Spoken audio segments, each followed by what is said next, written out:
10 minutes to helo extraction.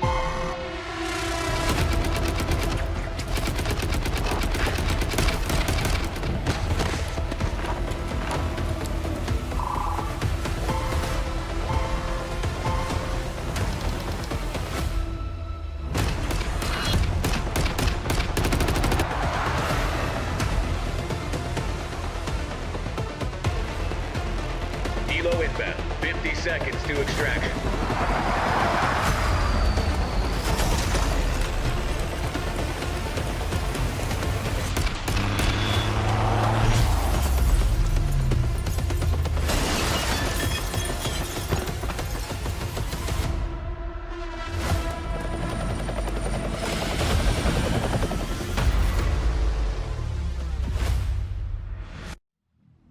There's a legend told on Serpent Island.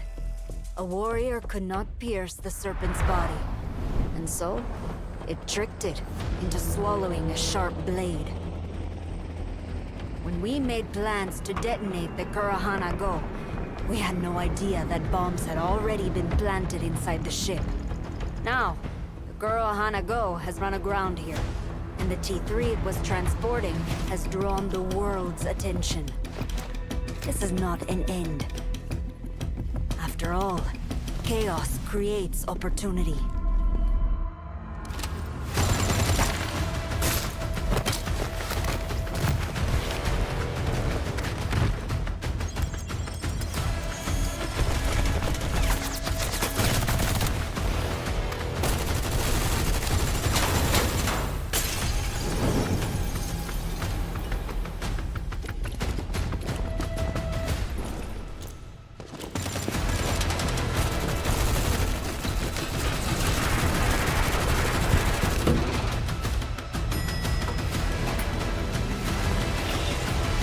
Nuestra existencia es para el futuro.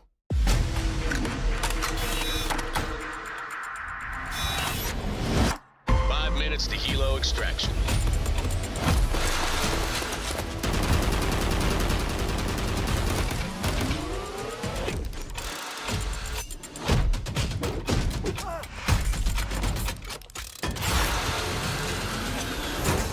Asset secured. Exfil now.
helo extraction. Be advised, Queegee is in your immediate vicinity.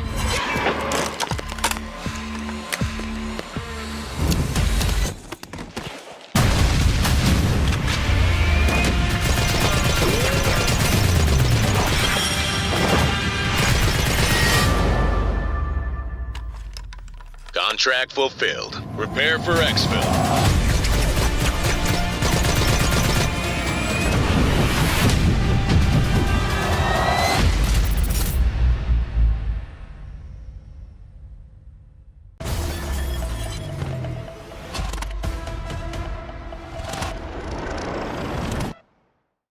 10 minutes to helo extraction.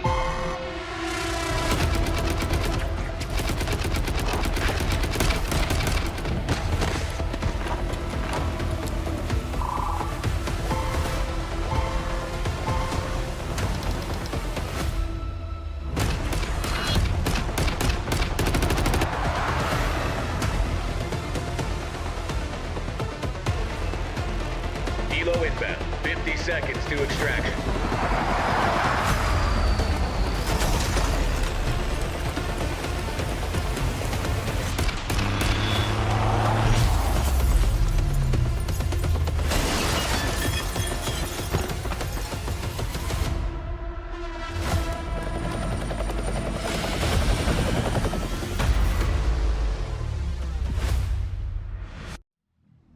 There's a legend told on Serpent Island. A warrior could not pierce the serpent's body, and so it tricked it into swallowing a sharp blade. When we made plans to detonate the Kurohana Go, we had no idea that bombs had already been planted inside the ship. Now, the Kurohana Go has run aground here, and the T3 it was transporting has drawn the world's attention. This is not an end. After all, chaos creates opportunity.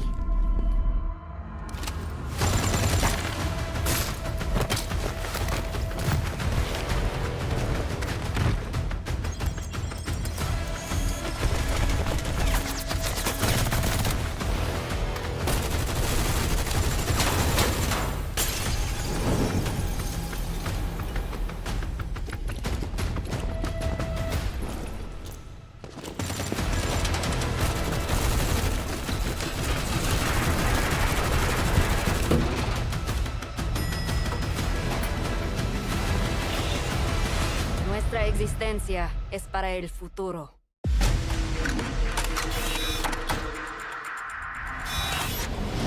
Five minutes to helo extraction.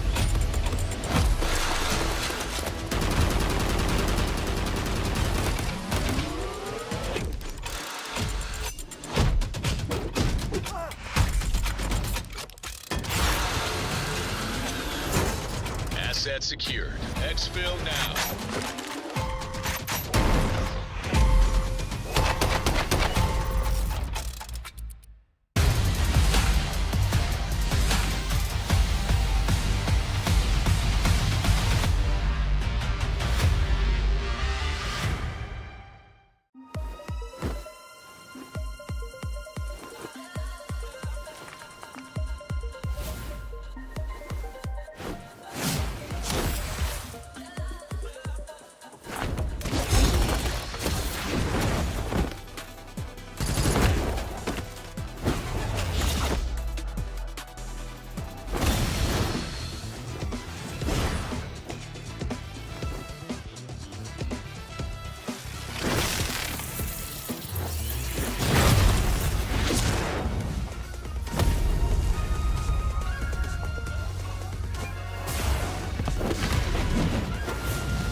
minutes to helo extraction. Be advised, Quiji is in your immediate vicinity.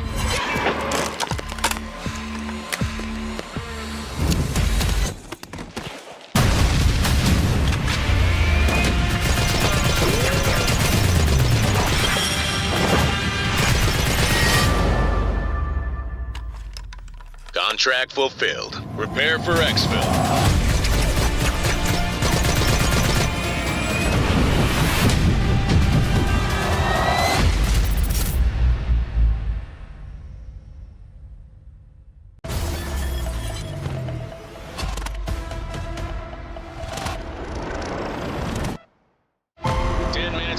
Extraction.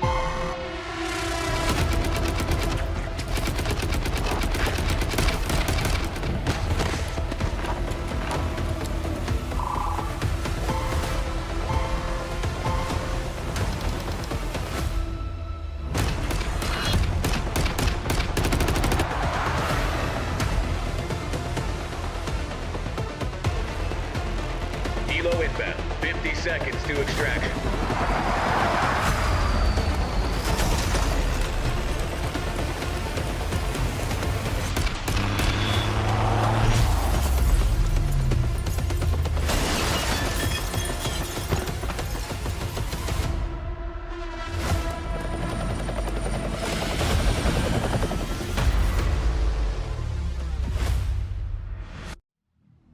There's a legend told on Serpent Island. A warrior could not pierce the serpent's body, and so it tricked it into swallowing a sharp blade. When we made plans to detonate the Kurohana Go, we had no idea that bombs had already been planted inside the ship. Now, the Kurohana Go has run aground here, and the T-3 it was transporting has drawn the world's attention. This is not an end. After all, chaos creates opportunity.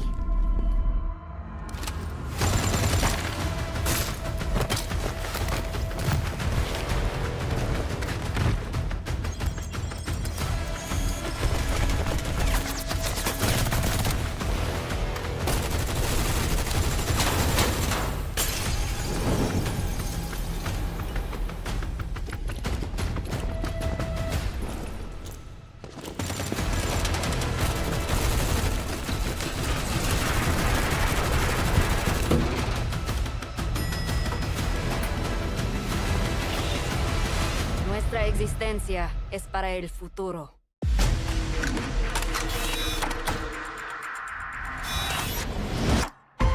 minutes to helo extraction.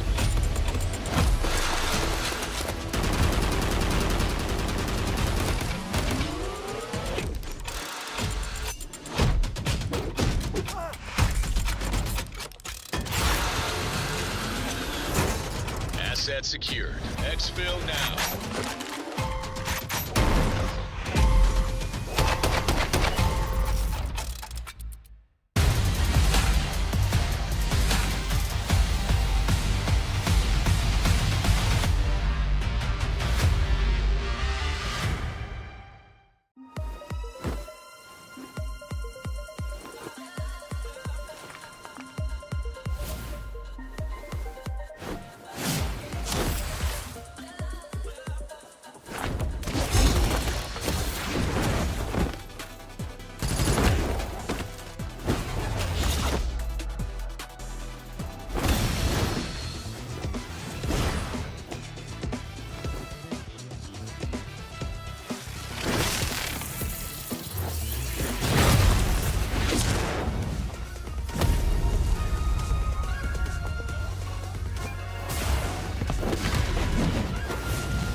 Minutes to helo extraction.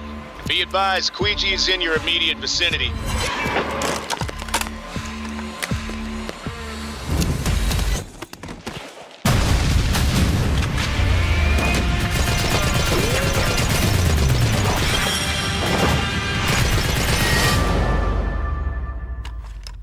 Contract fulfilled. Prepare for exfil.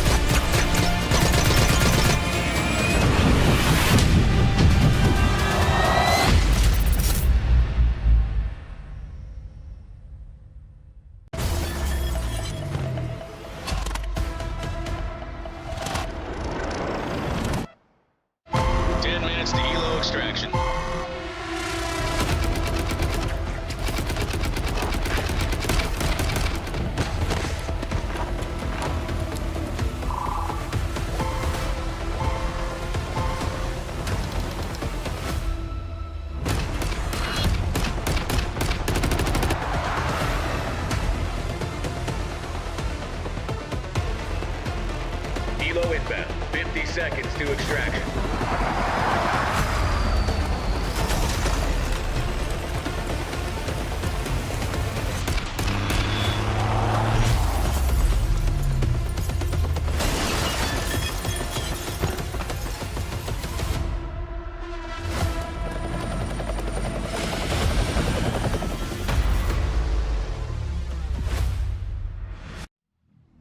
There's a legend told on Serpent Island. A warrior could not pierce the serpent's body, and so it tricked it into swallowing a sharp blade. When we made plans to detonate the Kurohana Go, we had no idea that bombs had already been planted inside the ship.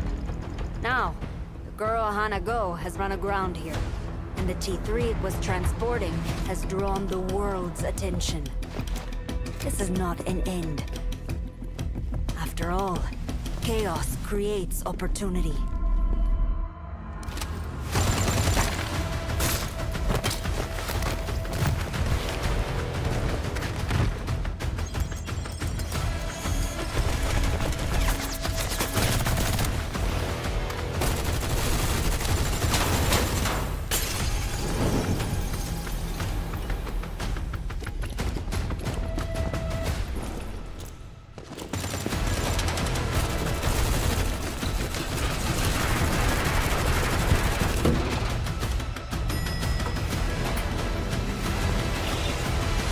Nuestra existencia es para el futuro.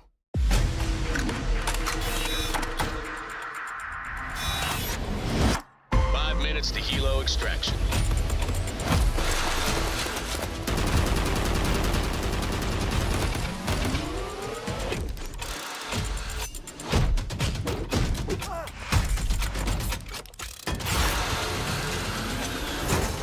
Asset secured.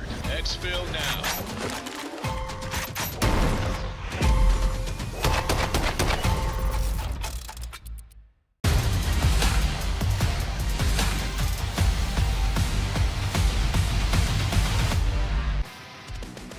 Good day, ladies and gentlemen, and welcome to the Call of Duty Mobile Community Gladiators 2025 Open Division. My name is Pika, joined by Super Clark, and today marks the last day of this amazing tournament, capping it off with the BR Squad Division.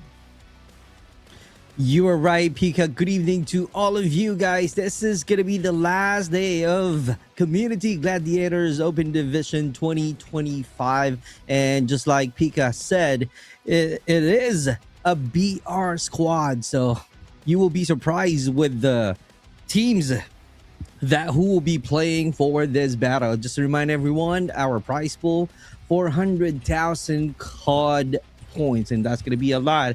We are going into the BR squad right now to where the champion will be getting 40,000 COD points plus the 1,000 CP for the finals MVP. We will be playing in Alcatraz. We have 10 teams, and we will be having 7 rounds for tonight's battle. So this is going to be wild. This is going to be crazy. And one of the prominent teams that we have for this battle would be Leap and Bound. As you guys know, we started off with 100 squads, and then from the group stage we had 20, and right now we are on the grand finals to where we are only seeing 10 squads for tonight's battle. And like what I'm saying earlier, Leap and Bound is one of the teams who will be playing tonight, to where they got a third placer from Community Gladiators Fortitude Royale, and fourth placer from Garena September Cup. So this playoffs is definitely insane tonight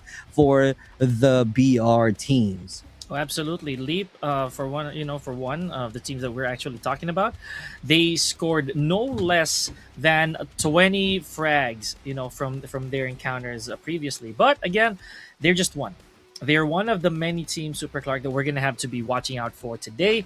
As we did show our beloved audiences, yes, we do have a ton of COD points to give away for everybody. I am just really curious right now on how that's going to be, because yesterday, for those of you who may not have been able to watch our BR solo, it was absurdly good for a lot of our players.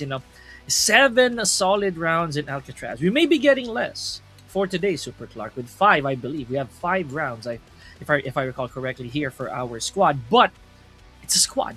It's that simple. There's going to be more than one player repping each team.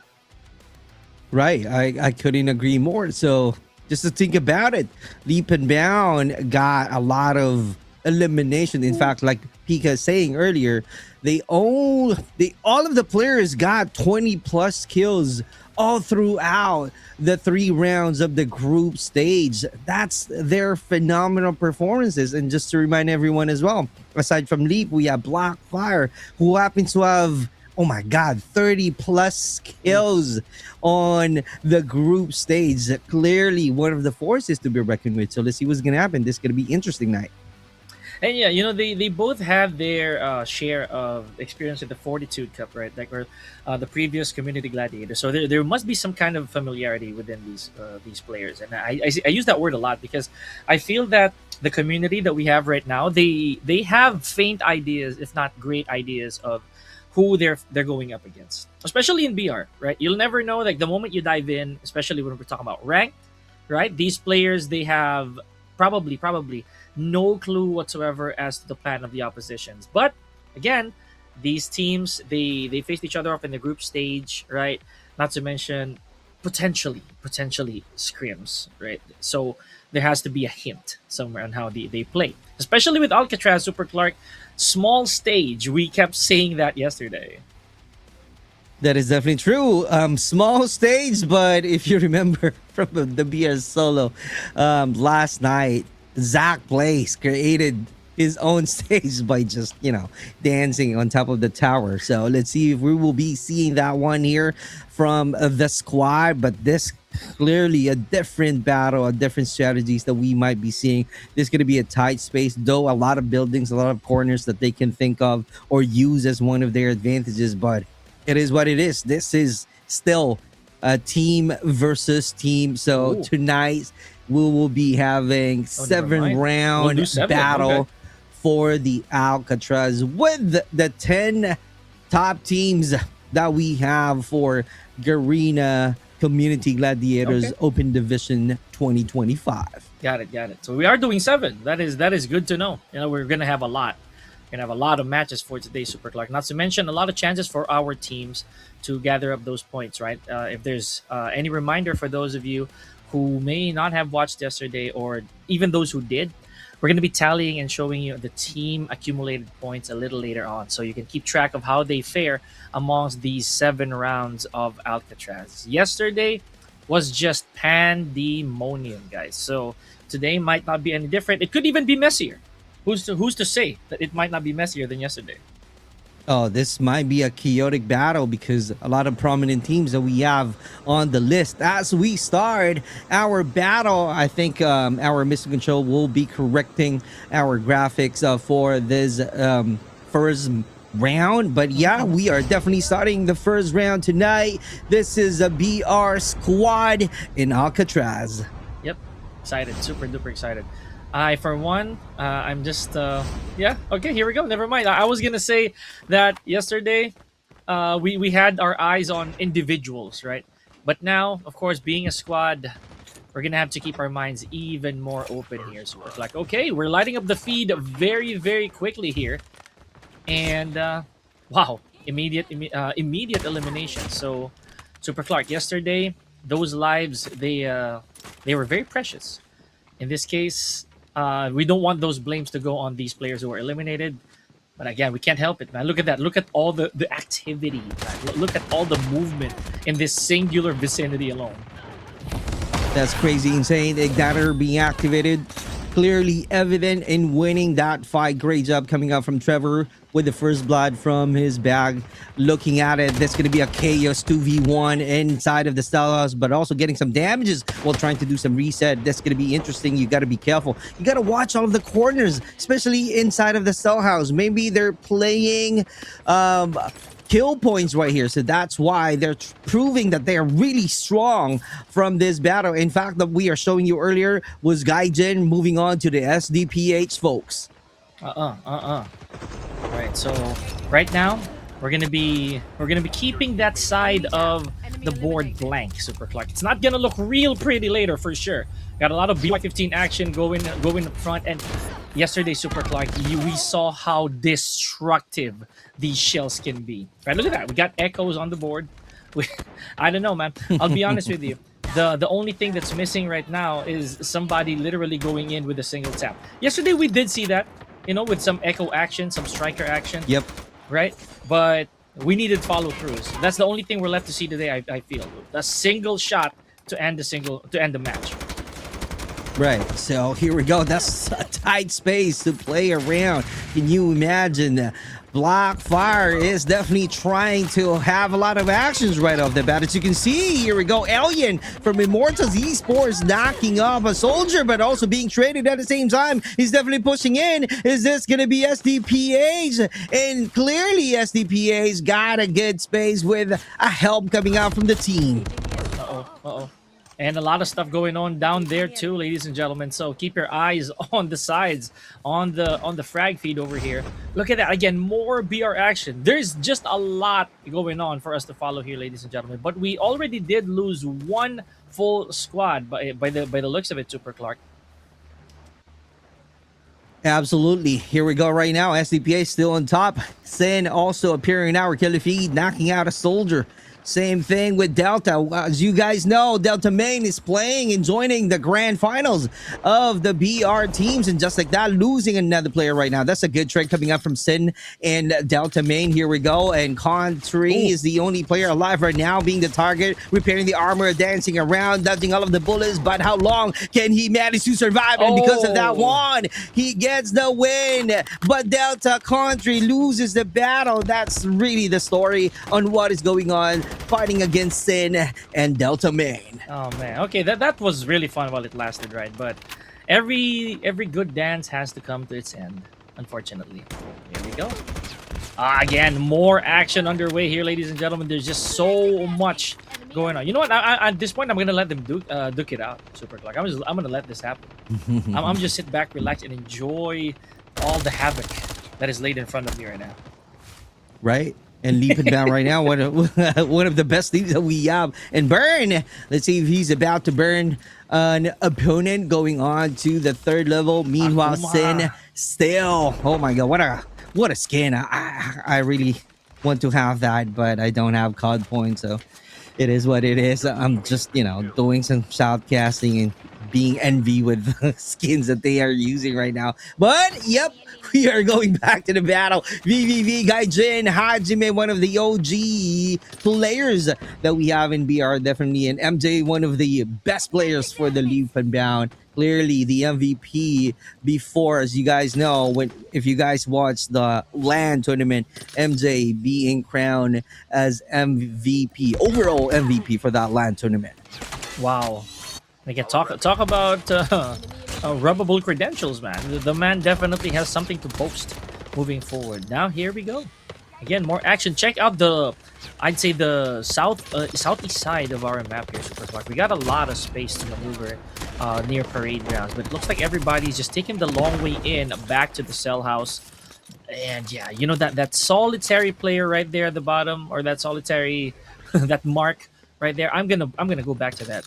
I'm pretty sure there's a plan there. Okay, what is going on? Yep, that's it. Definitely it.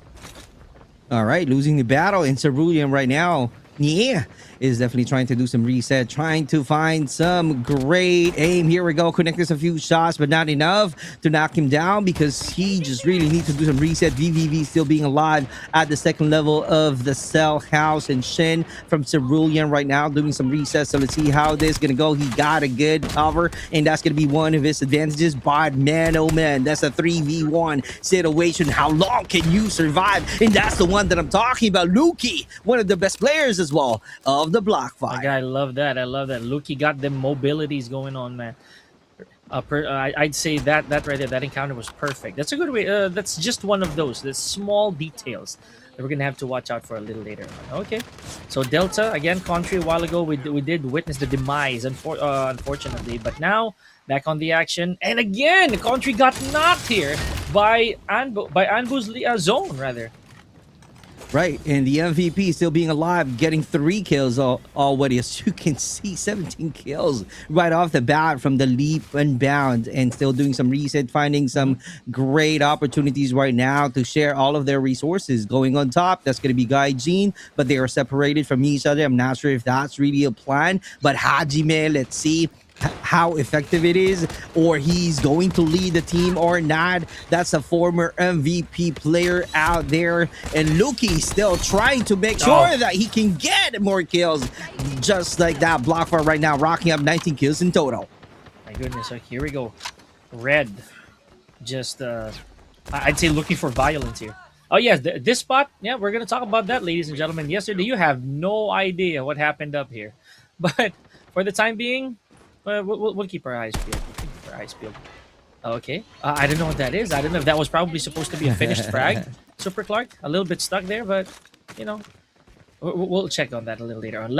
Oh, never mind. We still have 3 players here redeployed. We got Country and Kevs, to say the least, for some of our members, and the entire squad still complete with a little bit of. Oh, never mind. I was about to say that Nie right there has his hands full and already taken out of the equation, Super Clark. That is definitely true. So let's see how it goes. The Delta main team right now at the 2nd level from this huge mansion and trying to do some reset, as you can see right here, trying to look for a better angle. That's going to be their chance right now to attack VVV. Loki once again from the block fire, but that's going to be a good help from the team. A teamwork being shown right off the bat, and Cerulean is being quiet.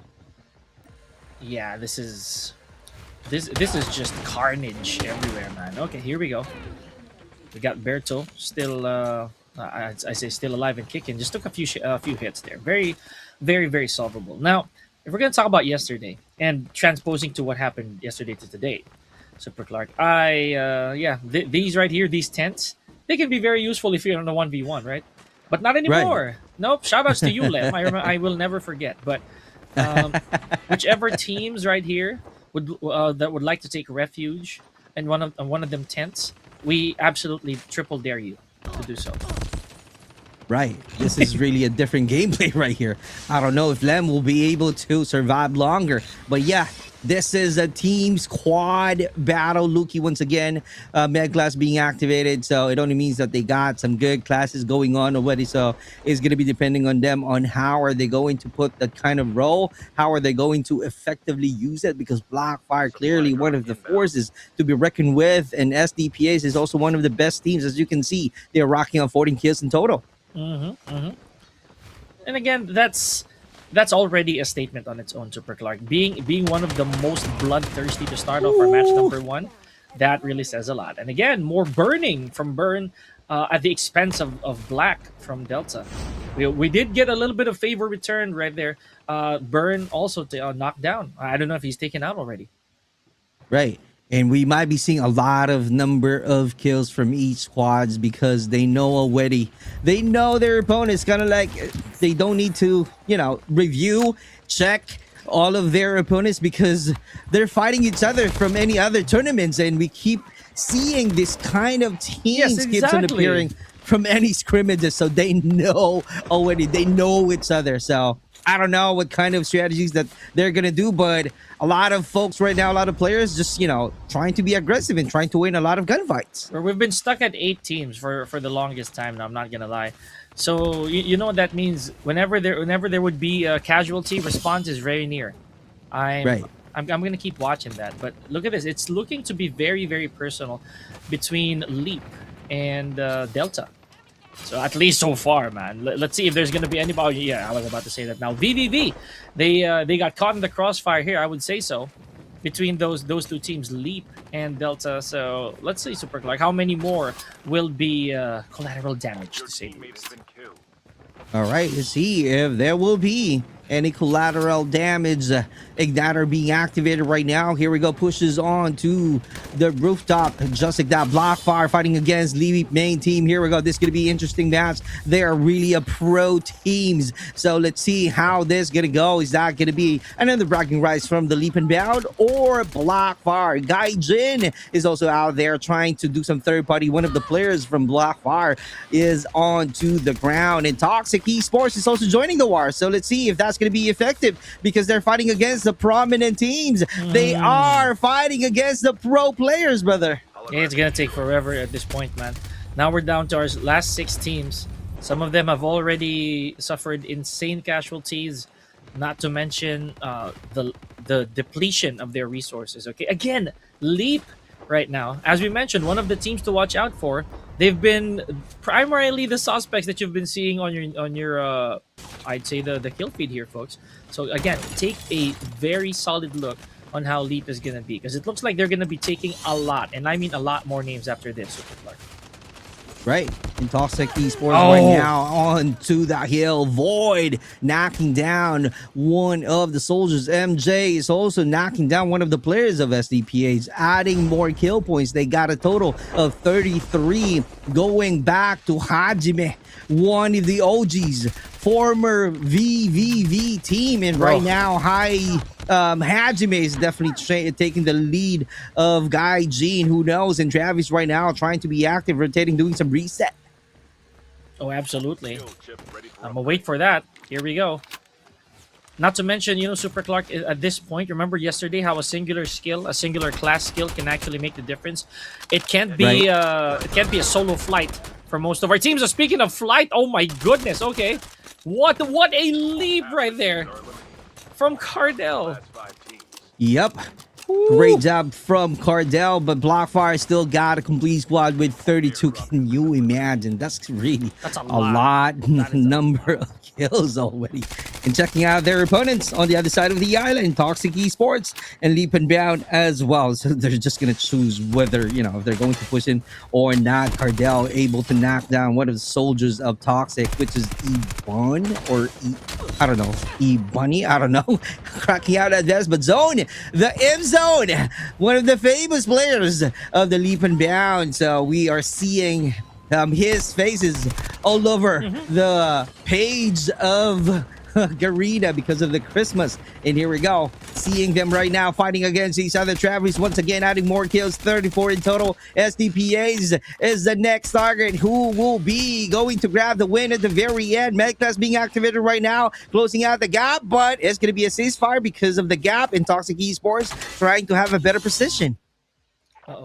Last man standing here. We got LJ Nix from SDPH just trying to hold the fort just a little longer.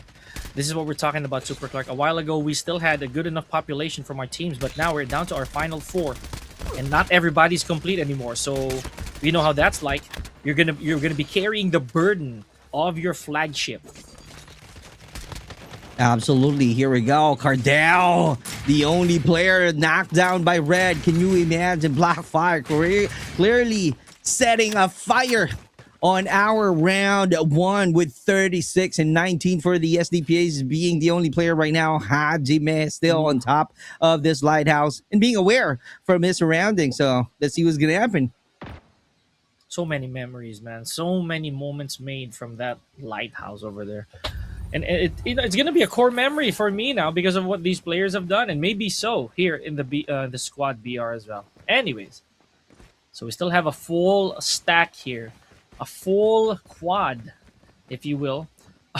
And the fact that all of them actually chose medic, Super Clark, this is that right there. That I feel is actual cooperation. They trust enough in their skills when it comes to encounters, right? That you will leave that possibility of using somebody else or something else skill wise as a medic. You're there for your teammates' revival. That is definitely true, and that's the reason they are being powerful, because anyone can do the med class and activating it while trying to, knock down their opponents. So that's the reason they keep on pushing, showing a lot of aggressiveness, and they are really freaking insane tonight. Speaking of insanity, the demon still on the roof here. 2 teammates gone. I'm pretty sure there's already information relayed as to the whereabouts of the oppositions, the other teams. Let's see.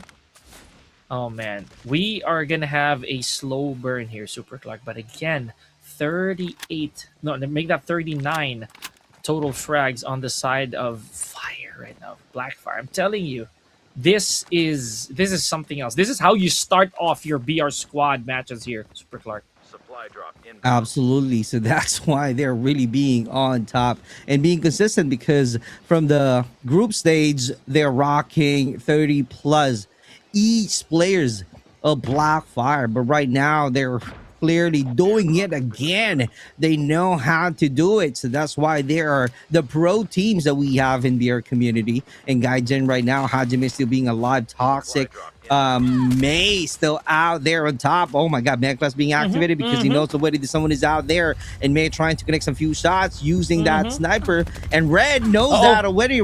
He recognized it, and just like that, trying to dodge from the bullets of Cardell. Gaijin is still roaming around from this roof, and that's going to be interesting because, you know, as Pika is saying earlier, that all of the classes being used by the Blackfire are the Class. 3 of them actually, and Red is the Trickster, so it's going to be insane. And we are down to 7 soldiers on boots. Uh-oh. You know, that means, folks, not all the teams are complete. One of them is more likely than not already the last person standing for their team. So, you know, wisely enough, look at what's going on here, ladies and gentlemen. Yeah, this is also what I was saying. We only have 2 players remaining on the side of Gaijin. The last remaining team only has 1. Literally 1 rep. Now, I will not blame if any of our players actually stayed within the... Yeah, this is it. This is Demon. This is who I was talking about. Demon is the last man standing for his team. So, the best of luck, buddy. Here we go. Only 2 teams left. Oh, Two never mind. There teams it is. left. There you have it. And Cardell. Toxic Demon is the only player that we are seeing right now. And he got no choice but to change his location, going outside of the zone. I But see what you're think doing. He's not. Yeah, I see what he's doing. I see what he's doing. Oh, ladies and gentlemen, by technicality, our very first winner for today's matches is Blackfire with an undisputed amount of elimination, Super Clark. My goodness. Oh my god. So they're really proving that, hey, we're still here, we're still active, we are still on fire. That's why they're calling themselves Blackfire. But I'm seeing some red fire burning earlier with a lot of legendary med class being used onto the battlefield. And Blackfire clearly winning the round 1, a dominating round 1, to say the least, from the Blackfire. Man, that was only round 1, guys. That was the very first match of the day. Our very first party. Our first jump. The first tour of our players, Super Clark. And it already showed to be extremely painful for a lot of our teams. Right? Here we go. Look at that. Look at the 2 digits on them names of the entire squad of Blackfire over here. Only Berto was one frag shy of making it an all 2-digit frag for the entire team. Amazing work. Oh my god. So a total of 40 kills. So they break their own records as a total number of kills for the team, and followed by Toxic Esports, but they managed to survive. So it only means that they got a placing points plus the kills that they've got, and Gaijin as well, with Hajime being the only player who got 9 in total, being the MVP. But before that, let me show you the highlights of the first match, to where Blackfire is clearly sending a lot of fire. Yes, they were. Yes, they were. Now, I got to give it to Demon. Because as much as I would say that Demon was probably going to try, the numbers were just against him entirely. The position was not there. So instead of giving more points to the team, I understood that out of a wiser choice, Demon just had to succumb to the play zone. And I'm okay with that. Yep, that is definitely true. And just so you know, our Blackfire getting a total of 50 points. That's crazy insane. So they're definitely on top of our leaderboards. That's how you start a battle. That's how you play the game in Alcatraz BR Squad. They know what to do. It's kind of like a tournament every weekend for the Alcatraz. So that's what we are seeing right there for the performances of the Blackfire. And Leap is also phenomenal because Yeah. they have a total of 37 points. And also one of the prominent teams that we have, one of the pro teams that we have on the list. So that's, something that you can take note of, and something that you need to somehow think of a ways on how to survive fighting these two top teams. I was gonna say also, Super Clark, it's not just about the being trigger happy. It is also about survival. Remember, it is a battle royale, ladies and gentlemen. So placement points do matter. See how we were looking at Blackfire with that 40. My goodness, I still can't believe that. That's 40 frags, folks, with 10 placement points, quadruple of the placement points. But again, it's not to say that you don't have any merit from placement. Look at that. Even with 13 frags, having 6 placement points is substantial for Toxic Esports. Right. I couldn't agree more. And I'm just rooting for VVV Venetus. I don't know what is going on with the VVV, but I know them for a fact that they're also skilled players and one of the OG clans that I've known for a while now. But I'm seeing that they're just on the top 10. Maybe just because Hajime left the VVV. I don't know. You can tell me the stories, guys. For all of the viewers that we have for tonight, you can share some stories why Hajime right now playing with Gaijin. Maybe just for this Community Gladiators. Who knows? I really don't have an idea.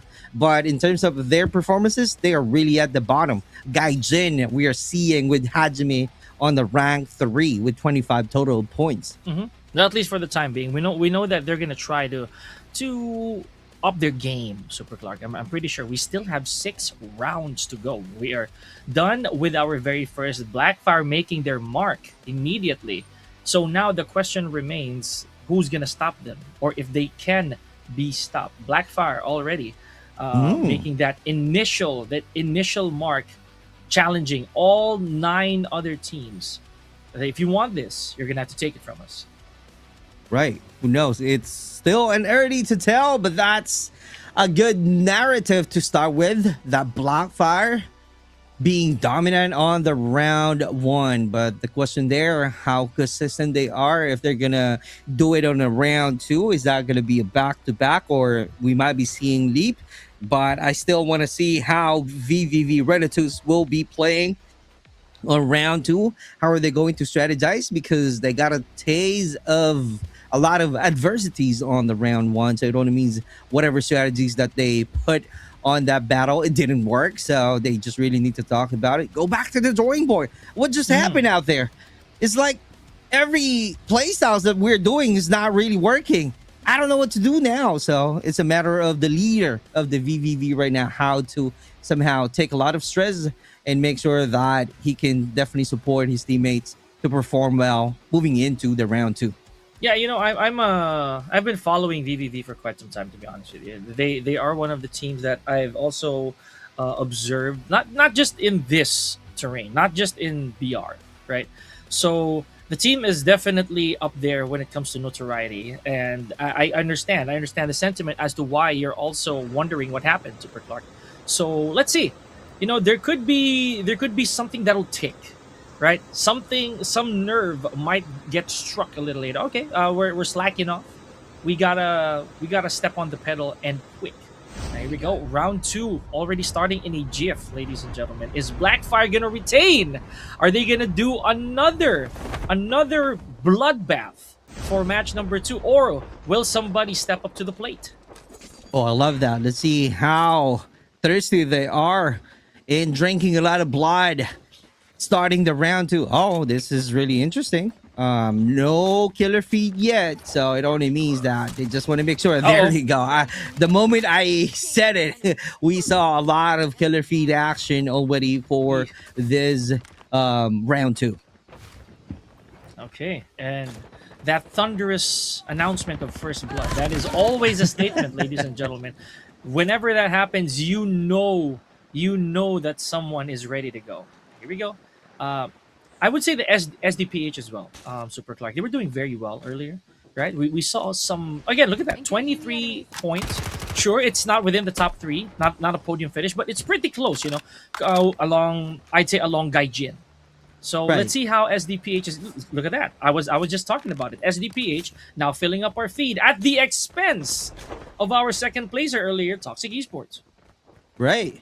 Let's see how this gonna go because we are seeing some great actions already. My favorite building in Alcatraz, Modern Industries, to where we're seeing some great number of players already. SDPH keeps on appearing on our killer feed. This time, Luki's onto the ground. It's a good thing. One of his teammates still about to help him out to go back on his feet, and SDPH once again. Oh my god, but Delta is out there. Great job. That's coming out from Delta Main. Man, 3 down and 1 to go for Delta. At least so far, Super Clark. Let's see how this is going to be. You know how Alcatraz is very unforgiving. So, the best of luck to Delta so far. They do have a good amount of, I'd say, of frags from our previous match. So, they just got to follow through. Easier said than done. So, here we go. And this time around, look at this, Super Clark. We're not seeing a lot of skills being used by Delta at all, if anything. So, I don't know. I don't know if this is going to make a big change. I don't know if this is going to be a difference maker, as we see that they're all relying on them skills, right? Literally, I'd say these scruffles, these firefights, if so to speak. Right. Back and forth we go. Close quarter battle. Void finishing and cleaning out the mess. Alien right now from Immortals Esports trying to do some reset. He knows already that a lot of players right now inside of that building. Close quarter battle once again. SDPA's Iskara or Skra able to grab the W on that gunfight. SDPH again, Super Clark. Okay, I don't want to jinx this, but they're looking real good right now. We also have IE getting themselves on the board a while ago, and never mind. As of the moment, IE also really on the weaker side of our scoreboard, Super Clark. So they definitely need this. Right. Sin Reborn at the same time as well. Also got a chance to fight back. I'm seeing their names from the killer feed. Good job. Leap and bound once again, but Blackfire annihilating Toxic Esports. Here we go. First, trying to rotate from the hill. High ground advantage from Immortals Esports. So that's going to be a good vantage point that you can definitely take advantage. So let's see if they can get a kill.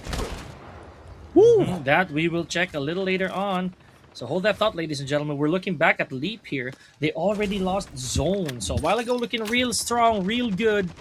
Leap is, I'd say, for the lack of a better term, they are also not immortal. You know, we've been seeing how they're very, very close to Blackfire. If anything, we have not seen a lot of Blackfire action, have we, Super Clark? Right. Crazy. So let's see.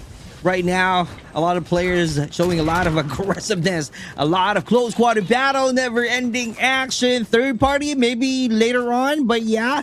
Close quarter from Delta winning the position, but looking at the number of kills, they only got 4. They need to work more than that so that they can change the rankings in terms of the leaderboards. But Delta Cabs doing some reset, changing the levels because he knows already that someone is out there. Leaping down. Oh my god, just like that. SDPH and Lee Burn knocking out Delta Curves right away. I'm liking this new facade that I'm seeing from SDPH, Super Clark. They seem to be on the hunt here for some of our heavy hitters. There we go. Country bleeding out in the open. Yeji yet to make way towards the rest of the team. Now hold that thought. We're gonna check on what Mission Control's doing. Yep, there it is. Some of the respawns, the valuable respawns, or rather the landings of our teams. Enemy eliminated. Okay. Okay. So enemy far, so good, eliminated. Yep. So far, so good. Clearly. And Blackfire able to do some reset right now. This time, 2-digit kills right away. Great job. Still on top. Let's see. Immortals Esports, on the other hand, having some engagement from Cerulean. Sin Reborn, if I'm not mistaken, also trying to make a way. Let's see if their names will be keeps on appearing on our killer feed because we are seeing their squad right now fighting against the Blackfire. High level approach. Here we go. Are they going to go ahead and push in? They're trying to create some diversion, trying to rotate, which is definitely being clever. Close quarter batter right now. Here we go. Yuri getting the win. The first ever blood from his bag. I like this. Sin Reborn also stepping up. I'm liking this, Super Clark.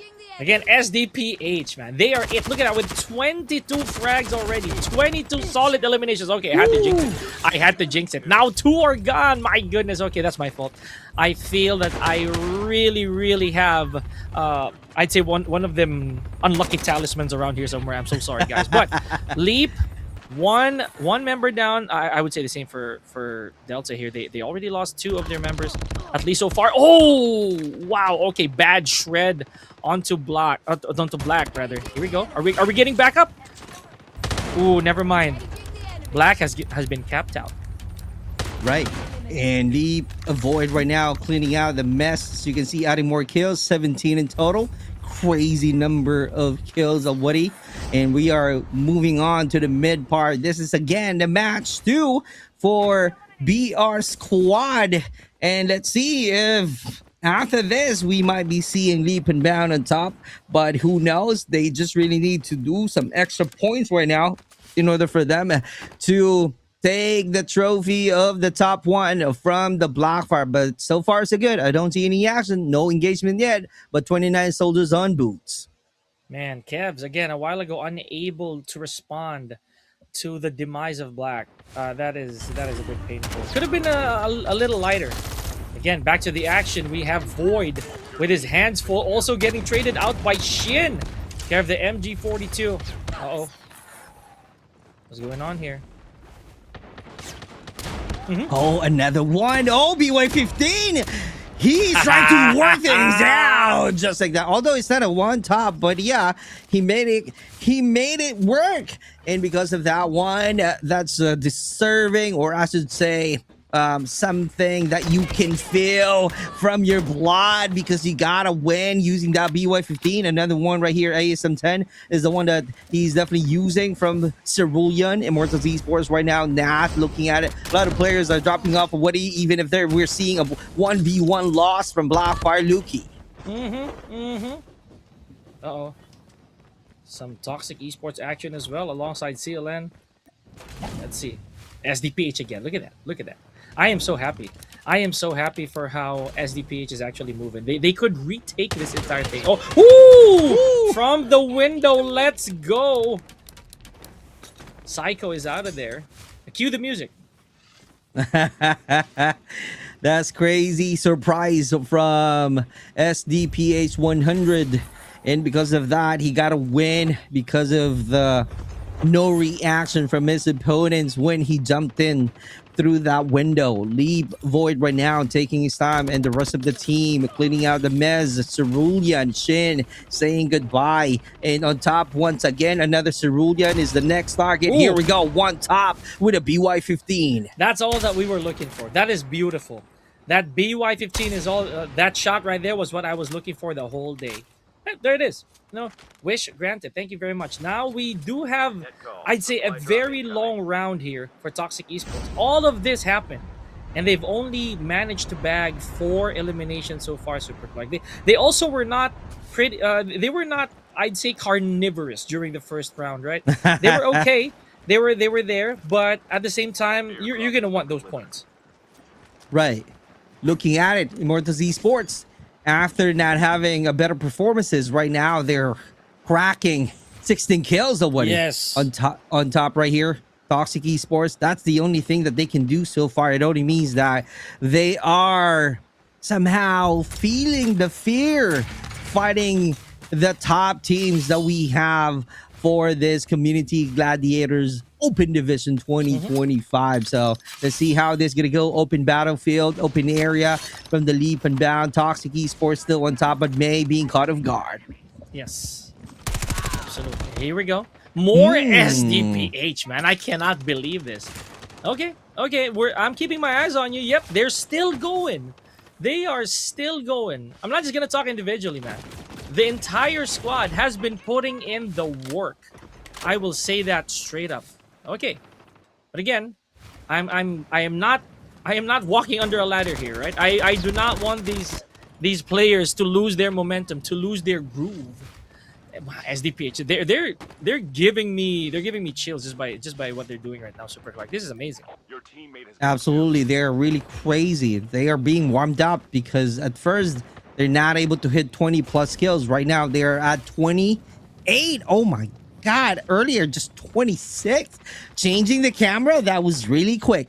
100 WR still rocking 8 kills, carrying out a huge impact of number of kills for the team alone. Cerulean Esports still alive underneath this building. Mortis Esports, not 2 players, 2 soldiers on top of that tower. But let's see how this is going to go because Elish not moving any inch at all.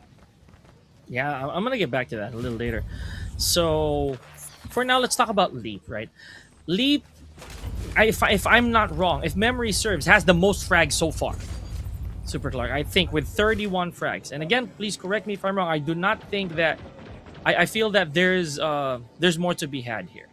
With 31 frags, crazy. This is insane. Yep, could be.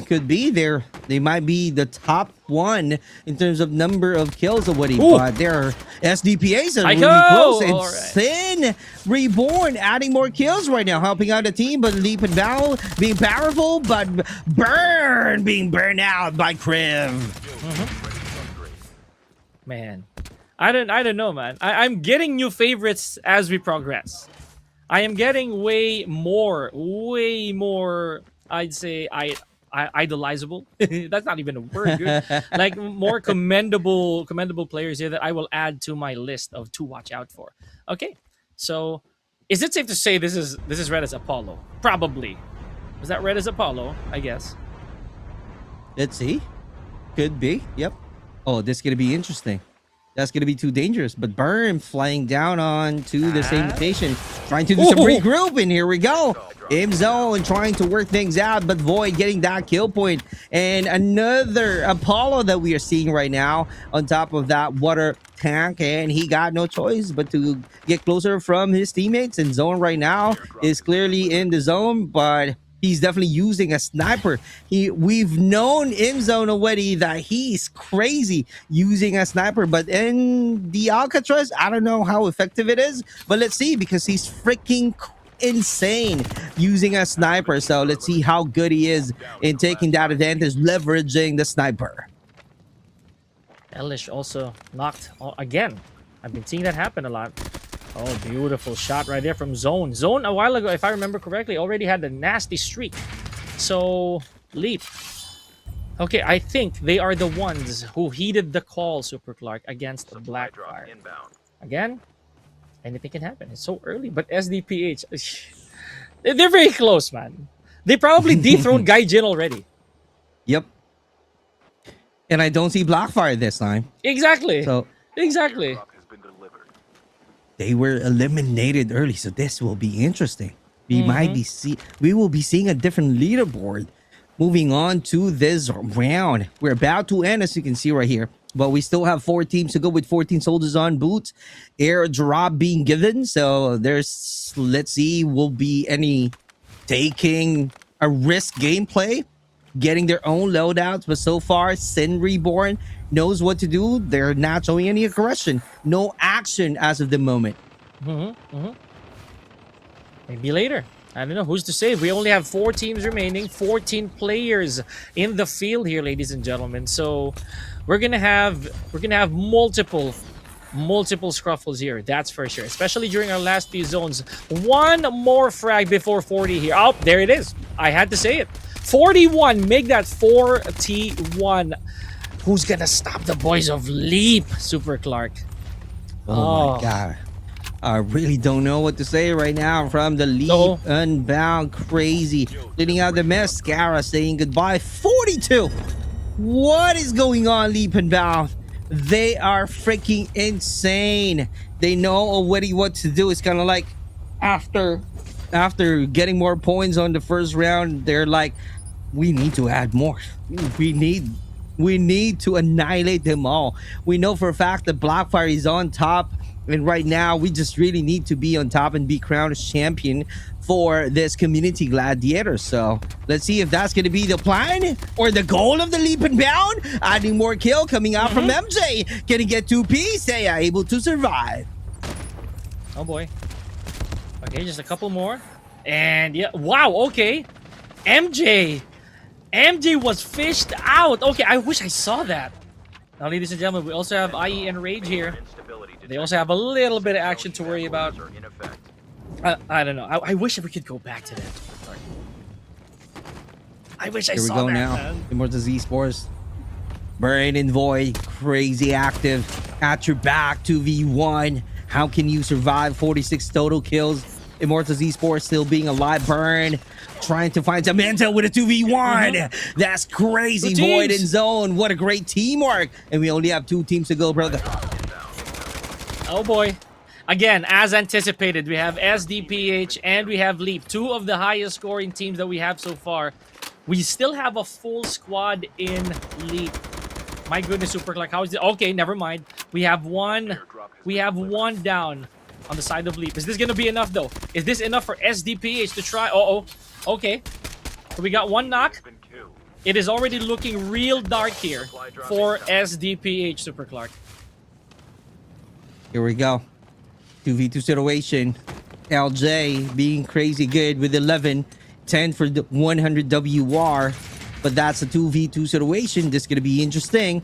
How are they going to use their time? How are they going to use that wall for them to have a great defense?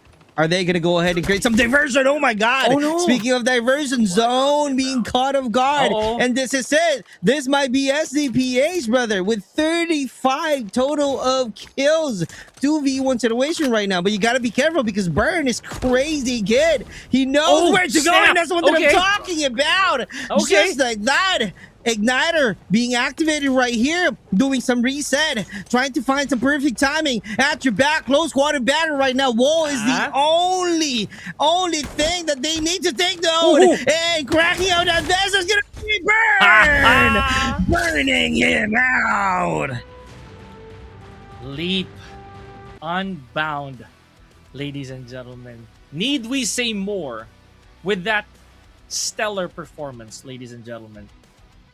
I lost count. I don't have enough fingers to actually tally them frags, folks. I can't. They're just all over the place. It's just that at this point, okay, we've taken out this team and we take out the next one. That's all that was, Super Clark. We're not even gonna expound on what happened. They were just after violence, and that they got. Apart from violence, they did get placement points. 15 solid placement points. So that says a lot, ladies and gentlemen. Congratulations to Leap and Bound being our second victor for our BR squad. Interesting. So I'm so excited right now to see what it looks like in terms of the leaderboards. Here we go. These are the folks. Young. Nah, what are you talking about? Yeah, look at that. Look at the age on them kids. Like, that's not young. That's not young. And the gorgeous long hair of M-Zone. I'm so kidding, guys. Of course, look at them. IG and the T's using right now. Young, so, honestly. Congratulations to the Leap and Bound. Crazy performance on round 2. Let's see what's going to be the ranking. As you can see, I don't know if I'm really good with math, but I think they got 47 total points. I don't know. I'm just, I'm not really adding the total points, but yeah, I'm just sharing what I saw earlier 46 in the last player, Burn taking that clutch. So I think it's a total of 47, but who knows? I might be wrong. They have 52. They have 52. Oh my God!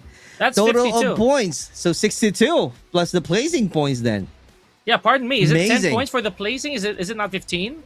I don't know, Mission Control. Correct me if I'm wrong for the placement points here. But if that's 52 frags, if that's 52 eliminations in total for Leap and Bound, let's take a look back at how they really did here. Then that's a record already. As early as now, Super Clark, they've already set a very, very high bar. And who's gonna take that away from them? You know what? I love doing that. I love jinxing and issuing an unspoken challenge. You know what I mean? Or basically an unissued challenge to our teams. And that's exactly what they did. That is exactly what Leap and Bound did. There's a reason they're one of the teams we had to look out for, Super Clark, and it's just that. Crazy.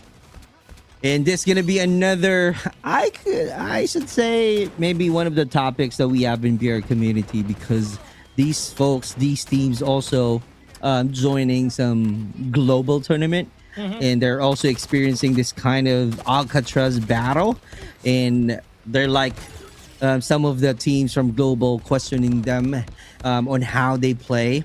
But we are seeing all of the Filipinos right now doing the same gameplay. I'm not going to be specific what kind of topic that they're discussing, but it is what it is. But all you got to do if you're going to join to the global, and other countries will be surprised on how Filipinos move and take over the game, not only with Garena server, but also joining different server like, in global, and keeps on winning the battle. That's really amazing. It do be. It absolutely is. But again, another tale here to follow would be SDPH, folks.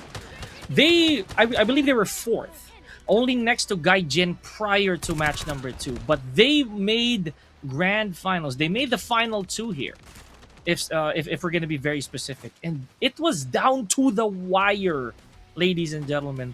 The last remaining players. That's how close it got. That is how intense that final scramble was. But here we go. During this time, we're already approaching the last few teams, right? Leap at this point was also still untouched. No casualties. I'd say barely scratched by the other teams, if I can say so myself, Super Clark. Right, and this is where we saw how good Burn was, because he's just the only player left in fighting SDPH alone. And I'm just thinking that this might be it. This is going to be the chance of SDPH. But Burn, oh my God. I don't know what to say anymore, because he's freaking crazy and wild how to get a win and how to do some plots at the very end of this round 2. Now, this last encounter over here, Super Clark, this is it. This is what we were keeping our eyes peeled for. The numbers have slowly withered down. And look at this. SDPH definitely made Leap very nervous. This final encounter. Last couple players standing. So this is it. Last few moments. Already took some damage, but it took one major boom right on the noggin for Leap to close out match number 2. We keep on seeing one top for the BY15. I guess that's one of the metas. All you have to do is, have a perfect game. And here we go. The match 2 rankings, as we saw from the highlights. Deep and Bound rocking 62 total of points with 52 frags. That's insane. I told you. 52, man. Solid 52. And I think I misconstrued the placement points, because I think, wasn't yesterday 15 for... Yep, 15. Yeah, for solo, right? Yesterday was 15 for solo. Okay, so pardon me, so 10. So they have a total of 62. Oh, that is still insane. That's more than half of 100. That is more than half of 100, right? So, right. In SDPH, clearly. Here we go. Let me show you the overall rankings, and because of that 62 total of points, it changes. And on top, Leap and Bound once again 99. It's kind of like an alcohol killing a germs. 99% clean. Yeah. Man, I'm telling you straight up, this right here, our teams really need to step their game up, Super Clark. This is a lot of pressure on their end. I'm not gonna lie to you. This is a big demand to be better players moving forward. A while ago, we already thought that was it. Okay, right. They kicked it off proper. They kicked it off quite strong, but Leap Unbound, man, we gave them the bluff, and they bit, right? My goodness. Okay, but ladies and gentlemen, that right there is just too much numbers for us to dictate in one go. I suggest that you grab your snacks, you grab a drink, and join us again after we return from this very short break here at the Community Gladiators. Pika and Super Clark will be right back.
And we are back to the Community Gladiators Open Division 2025. We are down to 2 rounds already for BR Squad. My name is Super Clark, here with me, brother Pika, bringing you a lot of stories and craziness into the battlefield of Alcatraz map. And earlier we saw how they created a record. I'm talking about Leap and Bound. They managed to create a record with 52 total of eliminations and having a total of 62 points and being the top one this time at the overall rankings.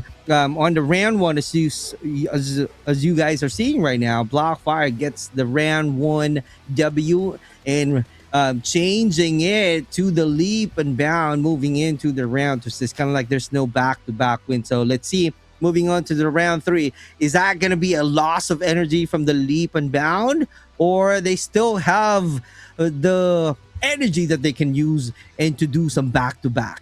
Yeah, let's find out a little later on, or if another team is actually going to do that again, if they're going to flip the script on both these heavy hitters. Because a while ago, when we started our broadcast here, we did talk about these two teams in particular. They are very, very dominant, at least heading to our playoffs.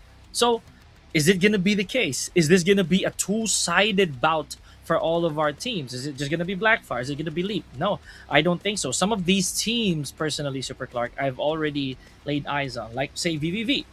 They performed a little bit better here. But the tail of the tape was really SDPH, which I really kept mentioning earlier. That's true, because at first, if you remember, on round 1, SDPA is not able to perform well. But man, oh man, when we started the round 2, that's the time we saw SDH keeps on appearing on our killer feed. And in fact, the last score that I saw was 36. I don't know if that changes, but looking at the paper right here, the SDPH got a total of 35 elimination. There we go. That's an accurate number now. 35 elimination, and they got a total of 41. So it only means that they are really on fire as well. They found a groove on how to perform in round 2. But the question there on round 3, are they going to be the second placer again, or this time they will be crowned as champion? Oh yeah, yesterday I remember that I did root for some of the more consistent players in the solo. Maybe that also works here, for our squad. Yeah, yesterday it was Noza who took 4 games, right? 4 solid matches before his very own winner chicken dinner. So who knows? That might be SDPH. And speaking of SPDH, already putting some on the board at the expense of Sin. God. That's insane. Great start right off the bat. A lot of players. This is clearly unique in Alcatraz. If you chose to drop on Cell House and you don't have any weapons, just count 10 seconds and you will be dead. That might be okay. So some backup here on Delta side. So they already lost Kevs very earlier on. So you know that means they're gonna have to slow down just a tiny bit. Gaijin, we got Cardell also leaving at the expense of another member from Leap. We got Zone also returning favors. And man, I don't know. At this point, these players, they're gonna be giving us a hard time. Look at all them feet. You know what that means, guys? No one is standing still. Everyone is putting some names on the board. Absolutely. We keep on seeing some different names from the killer feed. Delta knocking down Cerulean, Blackfire Red is also, and Berto trying to support his teammate, fighting against Cerulean. As you can see right here, Nia is on to the ground. Ellis is coming back in 25 seconds, but it is what it is. That's how you play the game. That's how you play Alcatraz. Here we go. Straight battle. Gaijin losing the battle. Immortals Esports not getting 2 Ps right away. More SDPH, as we mentioned earlier. But yeah, Gaijin. They sank, and they sank fast, Super Clark. So this is right. This is a bit crazy, considering that one game was already detrimental to their progress. I'm not going to say this is the end of the line, obviously. We still have a bunch of matches, a bunch of rounds here for these players to try to catch up on. But again, this is what we were talking about. It takes one good game for our players here, Super Clark, to flip everything over. We saw that. We saw that happen. Care of Leap Unbound. Right, and Hajime knocking down one of the soldiers, which happens to be Zone from Leap and Bound. Oh, that's a great third party coming out from Cardell, but you got to be careful and aware from your surroundings because one opponent might be doing the same gameplay. Travis, on the other hand, getting some juices from the supply boxes. Cerulean is out there. Luki knocking down one. Alice just came back into the battlefield, and too unfortunate, he's being caught off guard by the two soldiers of the Blackfire. Oh boy. Yeah, Blackfire again. This time around, I'm gonna start monitoring how they rack up these frags, man. I'm gonna start looking because right now the gaps aren't very big. If you look at the teams, their collective frags are not very distant, and we've already lost a couple of the 10 teams, Super Clark. So you know what this means. Even though everyone's moving fast, there's also a bit of casualty along the way. Okay, here we go. Right. Gaijin, still complete here. They did not like that last match, man. I'm telling you. They lost their spot just with one match, bro. Right. And Delta right now trying to have a great performances, but loses the battle from Gaijin. They're really crazy good as well. They got 7 kills on the other side of this, man. Blackfire is the one that we are seeing. Gaijin Cardell able to knock down another one. Travis rotating, hearing a lot of gunshots from this building. And Zone is also trying to survive right here. What a great rotation, being attacked and the only target, and he knows what are the corners that he can check out and having a better position, and that's the one that we are seeing right here. And they don't have any classes yet. As you can see, they haven't found any classes onto the ground. And Zone with the one-top BY-15. Will that work? And it really works. Red is onto the ground, but also being traded at the same time. Uh-oh.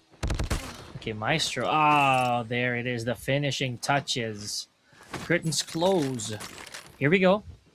One player. We got Red out of there for Blackfire. Is this a sign that the engine has gone cold for Blackfire, ladies and gentlemen? I can't say the same for Gaijin, though. They're already like one frag away from getting 10 eliminations this earlier on, Super Clark. Like I said earlier, man, they did not like how match 2 went. So this is it. This is probably that wake-up call. Imagine they were third, Super Clark. They were third before that monumental win by Leap and Bound. And now they're at 7th. They have to really go from 0 to 100 at this point. Right, and the one that I'm seeing right now, they're just doing some third party, and it really works. It really works from their strategies tonight. Here we go, Delta also appearing in our killer feed. They got one, Gaijin again, and knocking out Delta. That's a good trade. Another one, Cardell is also out there with a great cover, as you can see. He's not moving any muscle at all. He's just waiting for any opponents to pass by from that angle, and it was really an easy kill for Cardell. It really was. Honestly, it really was. But again, Kyo is out of there. Oh, never mind. He's back in deployment. Let's see. 12 eliminations already from Gaijin. I'm already almost calling it now, Super Clark. I'm seeing that this dozen frags, this might be what they need moving forward. They might be thrown once again. Leap Unbound probably, or Blackfire. And I say once again because, again, it wasn't Leap Unbound earlier who got the first victory. It was Blackfire. So maybe, just maybe, they are the missing piece. They are the missing piece as to stop the momentum of these two powerhouse teams that we witnessed win already. Yep, it is definitely true. Looking at the map right now, they're all inside of the circle. Well, yeah, we just started the battle, so that's why it was really a huge circle yet. But wait for it. The moment it shrank, definitely they're about to be forced to fight against each other once again with a closer gap. Yeah, maybe so. Okay, VVV. Not looking very strong, but I wouldn't say weak either. Okay. That was a very, very fast catch-up from Blackfire. Now they're at 16. Now they're at 16 frags. Okay. Okay, this is what we're capable of, all right? We were not very hot, honestly, during match number 2 or round number 2. But we are back. possibly. I can say the same for Delta. They already have a total of 14 here, but Contry is still not in the picture. So, oh, never mind. He's underway. Let's see what's gonna happen right now. Blackfire appearing, Leap and MJ being knocked down, and Luki once again. That's a lot of elimination from the Blackfire. 20 kills in total right here. Still at the second level. And VVVs, if I'm seeing it right from that tower, clearly buying some time right now. Maybe they're playing, placing points, but Black still showing and not being blocked out there by getting a kill. And Keb's also trying to rotate, making sure that they can close out the entry points of this building while trying to have a better awareness from this location. And just like that, cracking out that vest and now allowing VVV Crit to get away from the 2v1 situation. Okay, so far so good for Delta, man. I'm liking this. Delta is punching back. Currently at the 9th spot. This is gonna look real good for them, but not if Blackfire can do something about that. Not if Blackfire stands in the way. 21 a solid over here. 23. So pardon me, there is a split second change in their frag count. Right. Blackfire once again. Travis and Luki loses the battle. Berto doing some reset. Red trying to find a way to wait for all of his teammates. Cerulean still being alive, Leap and Bound. Oh, this is the one that I'm talking about. After having 62 total points, right now we are seeing Leap trying to make it slower. They only got 10 points.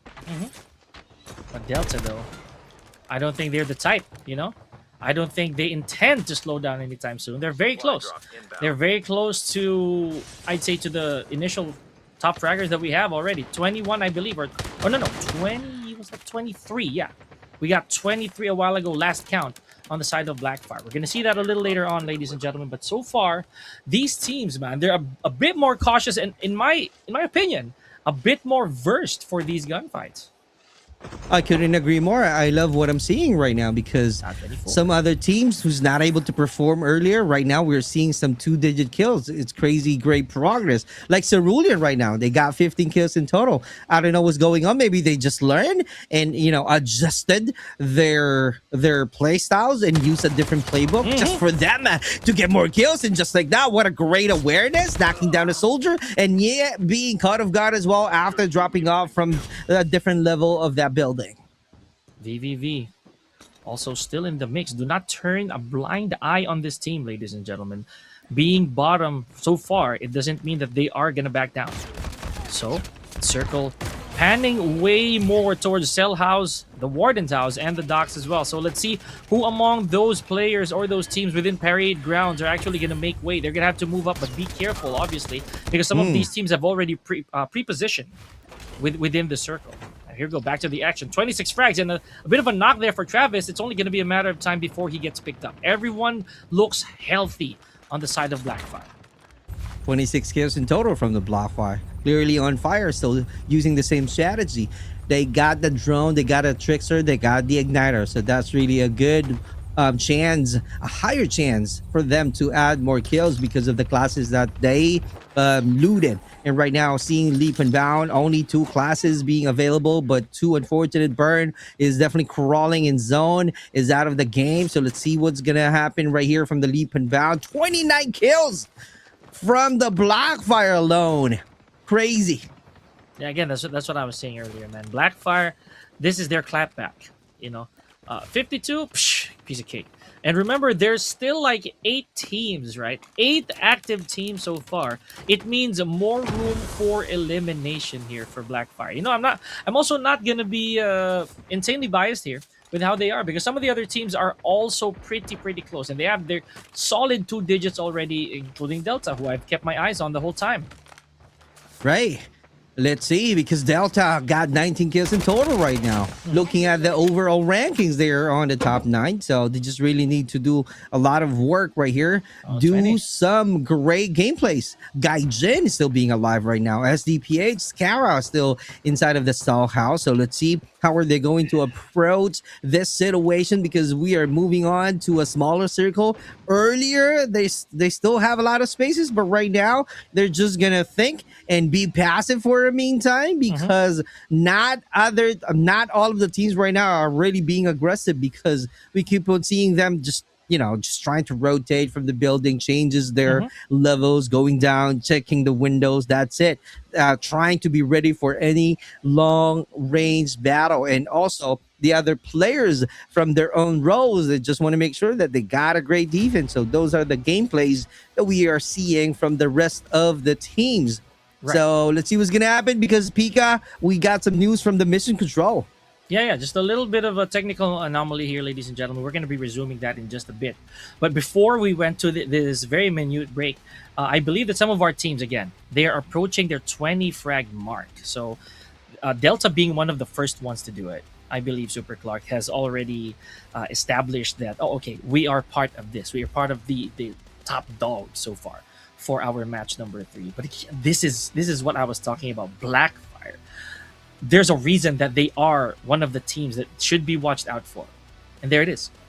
They were able to rack up an abnormally high number of frags during the first match. But the retaliation, from Leap Unbound was just unreal. 52 Right. collective frags, man. To me, that Crazy. right there is bloodlust, as I always said yesterday. Well, I couldn't agree more. I keep on saying they're really thirsty for blood, which is the perfect description that you are saying earlier, brother Pika. But the question right there, are they going to go ahead and keep on looking for any bloodbath? Because in terms of number of kills earlier, I'm seeing, last time I checked, they got only 10 kills and we are just on the mid part of the battle. So let's see. How are they going to continue? How are they going to be consistent? But right now, it's going to be too unfortunate in terms of the situation of the Leap and Bound because we are about to start the fourth zone and they still need to do more because if not, if you're going to check the points, Leap and Bound is at 99, Blackfire is at 66. So 30 plus points that they just really need to work on and they will be back on the top 1 overall rankings. Yeah, that's very solvable as well. If they manage to pile up those 30 frags, or maybe even 20, bare minimum, they land 10 placement points, then that's already good. Right. That is already a tie. But that's considering that Leap Unbound does not move. Right? It's impossible. Leap Unbound will definitely do something to get that 1 point needed to get to that 3-digit mark. For the time being, ladies and gentlemen, we're waiting on word from our mothership. Let's see if they're going to be able to give us any intel or any information on how that's going to be. Because while we're unable to show you that for the time being, the match is still going on for our teams, right? Everything is still happening. So please do hang tight. I'm going to talk about this real quick, Super Clark. And again, SDPH, they haven't been turning up for this match so far. I'm not really so sure if they had that same flame as they did from match number 2. Same story with Leap and Bound, but the one that I'm seeing being aggressive was Delta Main earlier, right? They keep on appearing on our killer feed. I think they got a 20 plus kills already before we crashed from the server, and I do apologize for any inconvenience. I know you guys are so excited to see your idols, to see the players that you are supporting with, but yeah, it is what it is. We are live broadcasting this tournament, and we are just patiently waiting right now for our from our mission control to show you the battle once again. But Delta, hold on to the fam of Delta Main. We know for a fact that this is going to be something exciting for you because you are feeling it already. You might be getting the W at the very end, but who knows? We are not yet done, and we are back to the battlefield talking about Blackfire, brother. 35 total of kills. And just like that, we were at 20 plus before we ended, or before we got disconnected from our spectate. But my gosh, they're already at 35 and counting, by the way. I'm pretty sure they're not stopping here. Got a dozen frags here for VVV. A while ago, they were not very, very active, amongst our notifications here on the feed. But let's see how they're gonna be now. And this is also nice. I like this. We are seeing crit on 8 and Anna on first-person POV, Super Clark. You seeing this? I like that. Maybe they're used to it. Maybe they grind using the first person. So well, come on, go to back, some of the please. players, it is really effective. You're right. Yeah, please So go back. let's see. SCP is right now zone trying to do some long range. Oh my God, Chopper is being used this time for the long range from zone. Okay, this is not good. Look at how Leap is. 2 of their members are gone so far with 13 eliminations only. And I say only, ladies and gentlemen, because this was not the same state that Leap was in during our previous match. Around this same time, this same period of our previous match, Leap was already rocking, I think, 20 plus to 30. So this is different. This is completely different. They may have tamed themselves a little bit for this one. I don't know. Something must have cooled down deep inside them players already. Meanwhile, we're also looking at a silent but deadly, right? Toxic Esports so far. You saw how they also had 15 frags, Super Clark. So, not to be laughed at. Yep, SCPS right now is very lucky, but I'm not sure if they're going to take that risk to grab their own loadout because it's clearly close to them. Toxic Esports still out there. Okay, not creating a lot of noises from their side, which is definitely true. They got 15 kills in total. They just really need to hold on. They're trying to be clever in getting some placement points. I think if they're going to be crowned as champion, even if they only got 15 kills, that's going to be plus 10 points. So also, plus 5 points if they can get the second placer. But meanwhile, VVV, they need to do more. They're really at the bottom 10 ranking. So they're trying to be careful. They're trying to calculate their movements. They're just scouting, looking their opponents right now, making sure that whenever the circle is about to shrink, that's the time to where they're just going to go and somehow take that advantage of the vantage point that they've got using that sniper as well, but created some huge damage. And there you go. Wow. And boo. But this time, that's a KS coming out from Delta Black. Oh, that is sad. That is sad. Oh, man. I baked the cake, put it in the oven, and you ate it. Because why not? All right. I see you. I see you, Delta Black. But there it is. Zone also succumbing to the play zone. Just to make sure that no one actually gets that point. That was funny. But at the same time, I get it. It is the nature of Battle Royale. You snooze, you lose, as they always say.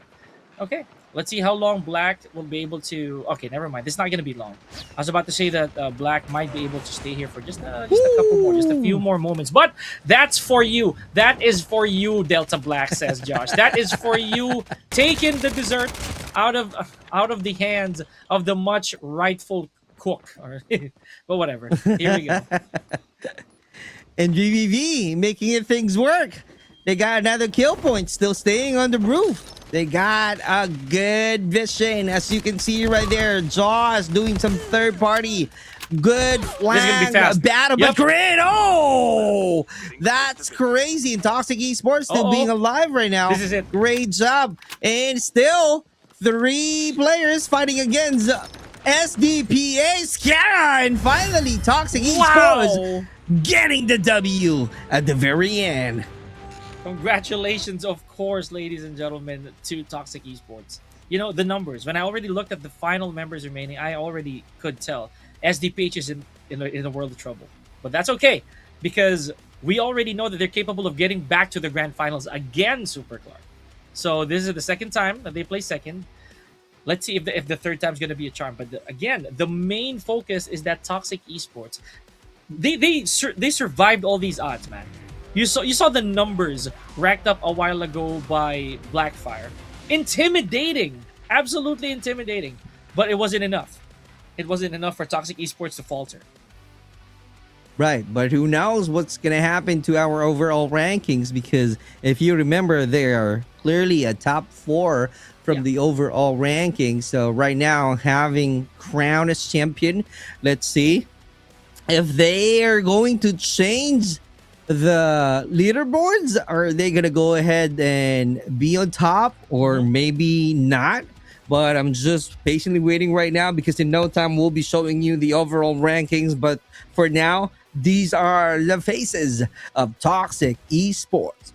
Yeah, I'm gonna call him XIC for the time being. I like that. I like the ring, of XIC. I like that. Man, and look at that logo. Okay, you know what? That emblem right there, that is, for lack of better term, that is bomb right there. I love it. I like it. I'm gonna make a sticker out of that. But again, kidding aside, this is what went on earlier today, ladies and gentlemen. Sure, please pardon us that we did have a little bit of an interruption, but all the action went on. And again, it looked like this was gonna be either Leap or Blackfire. Let's be honest. It was so close. And not to mention, they were already hidden off from the very start, Super Clark. So, again, what's the keyword that I said earlier? Intimidating. It's very intimidating. If you're one of the teams who are looking at the feed and then you see these consistent names appearing, especially the ones on the left, and you know what that means, then you have to second guess. You have to actually think, okay, what do we got to do to take these guys out? But in the end, they were not even the ones who went to the grand finals.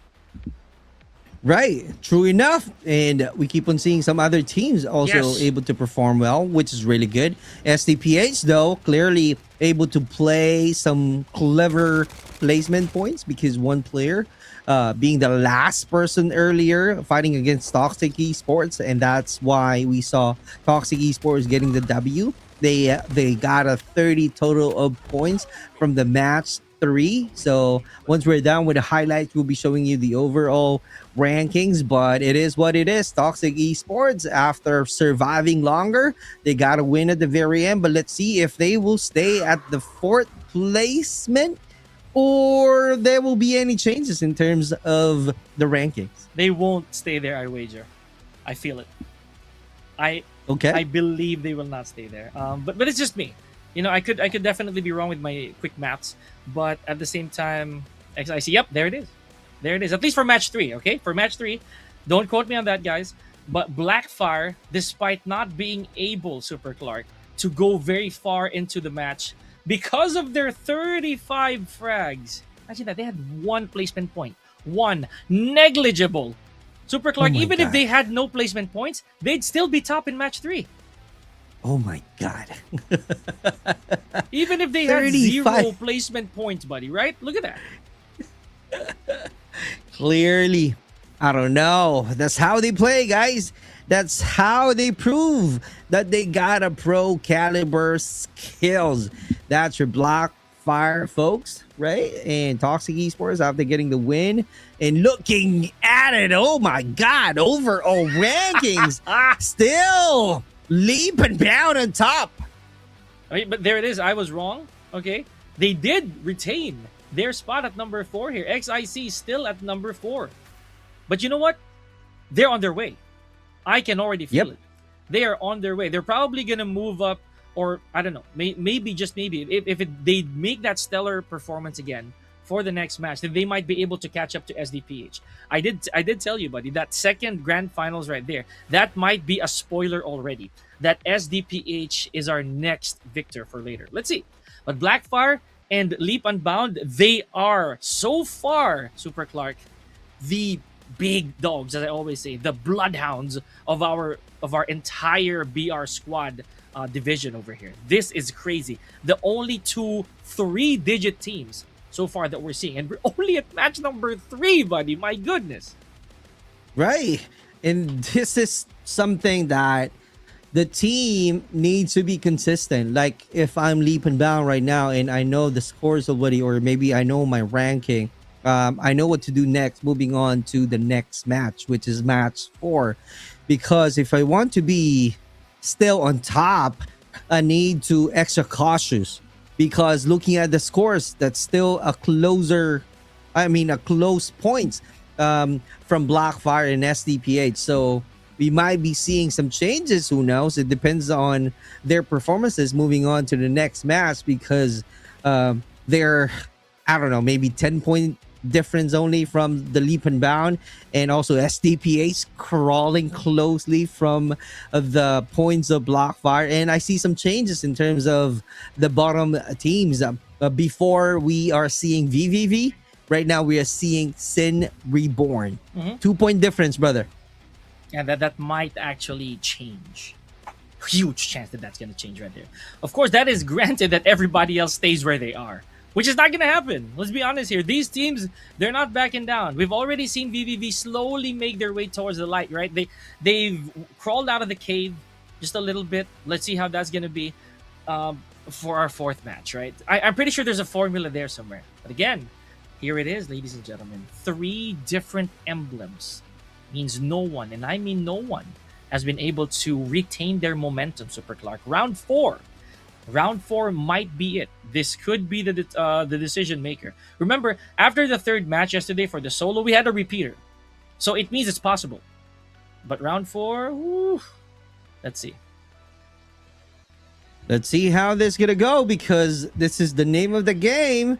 Alcatraz is crazy unique in terms of playing BR, so a lot of chances of making a lot of kill points, a lot of chances as well to be knocked down. Yes. So it's a matter of, I should say, building choices. Again, if you guys are listening to me, just, drop off to the modern industries. You will get all of the weapons and attachment you need as well. Do not stay on the cell house. But the thing is, the reason why a lot of folks or a lot of clans still dropping off to the cell house, because they know already that a lot of teams will be dropping off there just to get more points. So if you guys are VVV or Sin Reborn, if you guys are really confident, cell house is the key to rack up a lot of kills.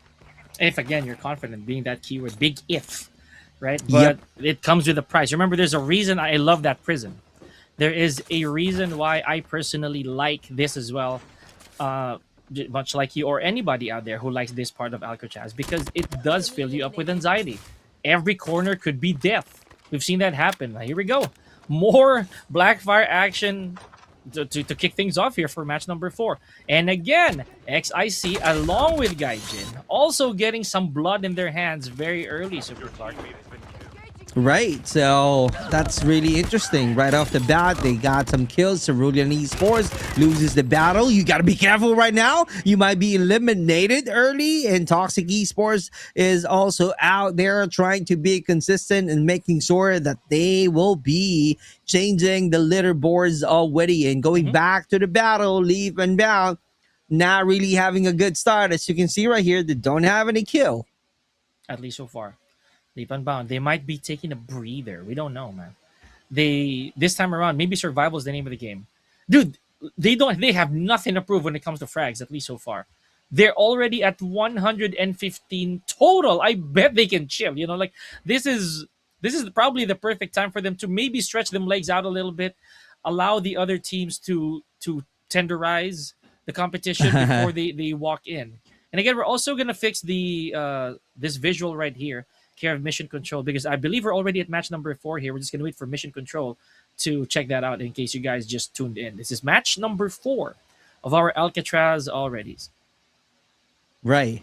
And as you can see, I was right in saying that if you want to get more points, you got to drop to the cell house. So we're seeing earlier Leap and Bound rotating from the cell house, changing it to the new industries and crawling slowly to the modern industry. So, model industry. So let's see how this is going to go, because our team C is out there trying to get a loot and taking the chances to complete the attachment. And speaking of an attachment, you are not being attached from the Blackfire, because right off the bat, 8 kills right away.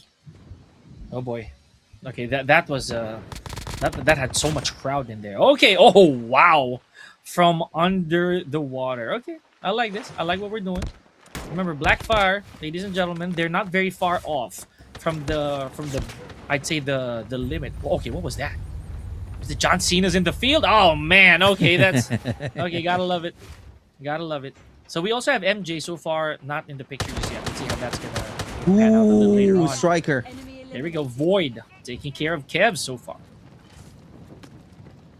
Here we go right now. Delta trying to do some reset. Only player underneath from these 2 players of Leap and Bound. Immortals Esports in front of them. VVV from the left corner. So It's a matter of time if Delta will be pushing in on top. That's going to be one of their advantages, but also taking good care of their position because they know already that someone might be respawning and doing some flank, and it might kill them. And right now, they're really being aware. SDPA is appearing in our killer feed. Delta country cleaning out the mess. Great job. And seeing Leap as well, trying to get more kill points this time from the Model Industries, and because of that, one zone is clearly in the zone this time.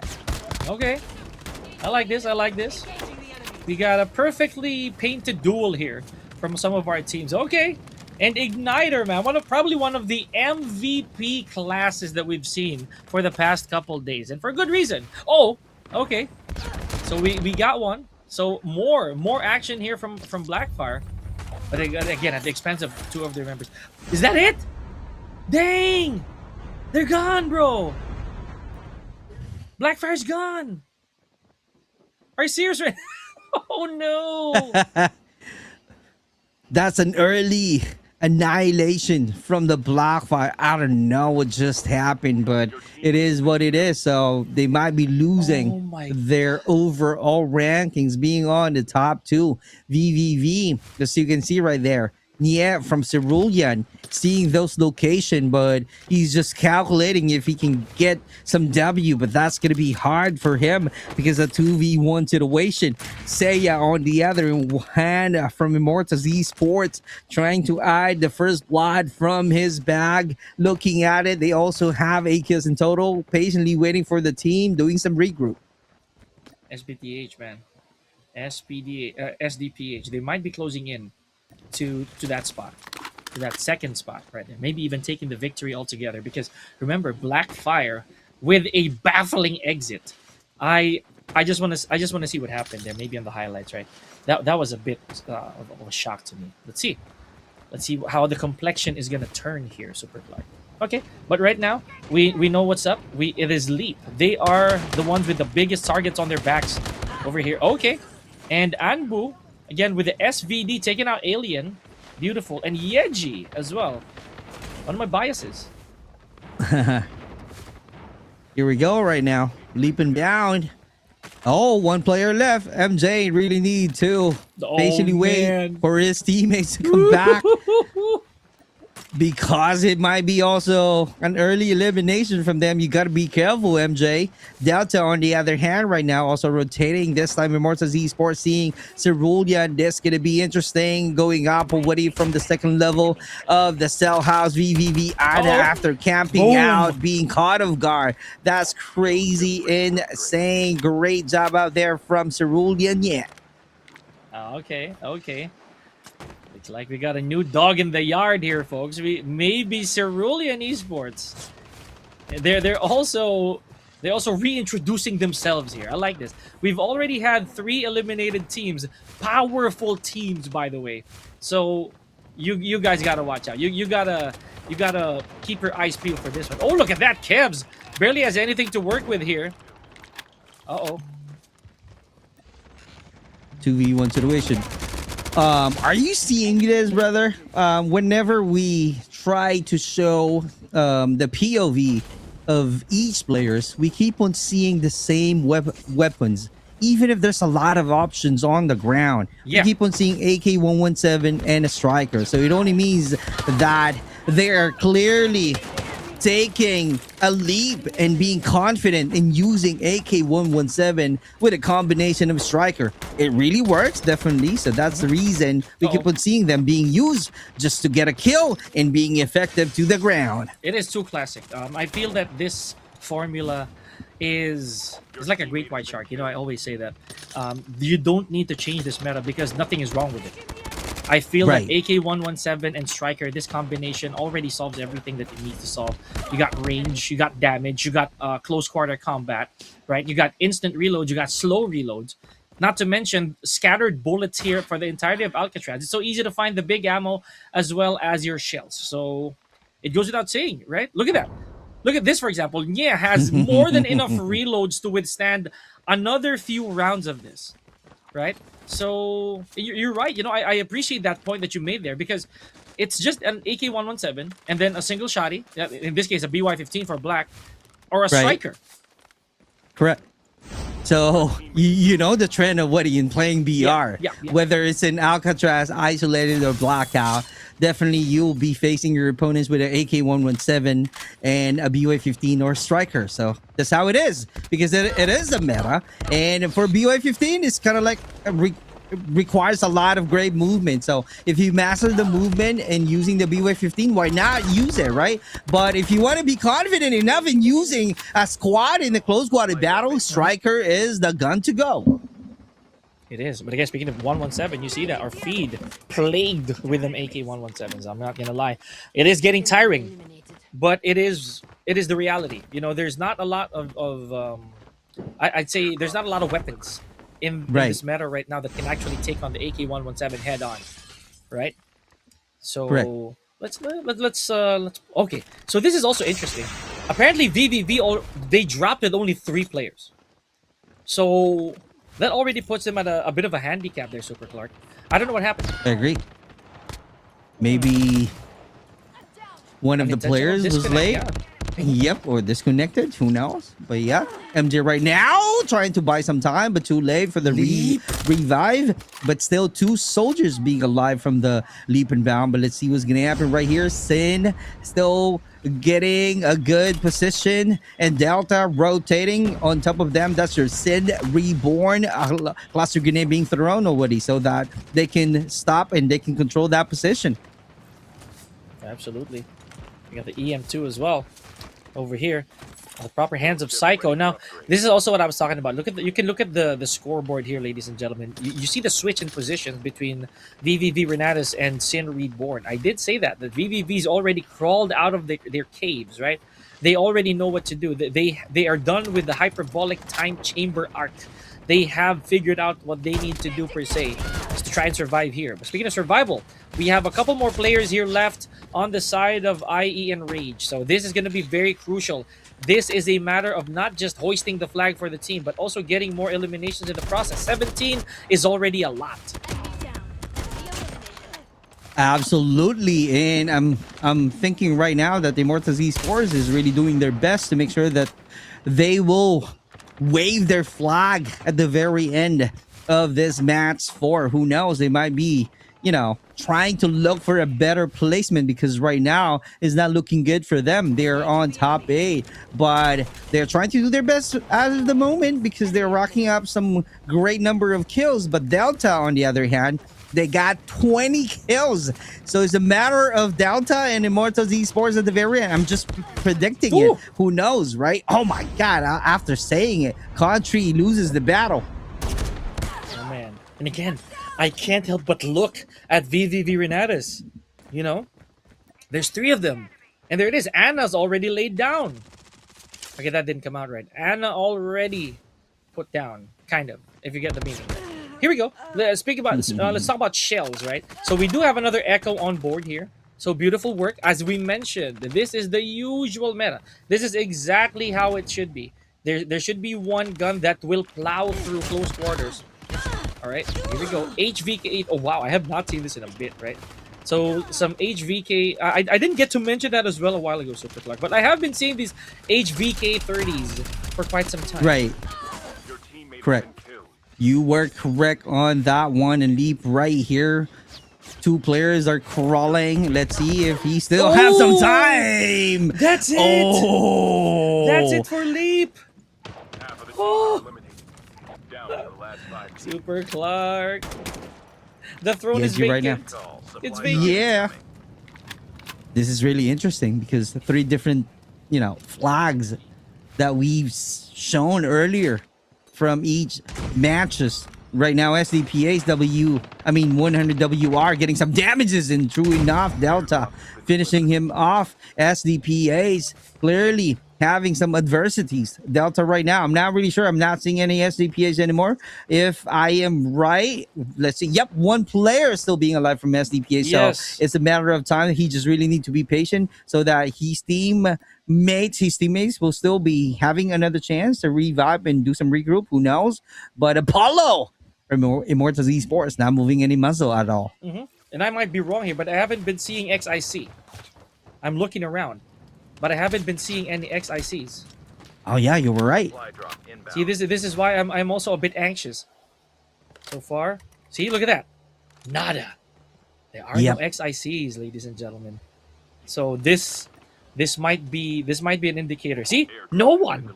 There are no XICs here, ladies and gentlemen. So, oh, I stand by my claim, Super Clark. The throne is vacant. It is cold. Someone needs to sit on it. Sit on it quick. Right? This is an opportunity. You know what this means? Any of these teams are already going to be settled for today if they do pick up that win. It could be Delta's time. SPDH with one member remaining a while ago, that was not very bright, but not to mention VVV, dude. Imagine winning match number 4 with 3 players if that does happen. Right. And right now we're seeing some Delta changing the narrative.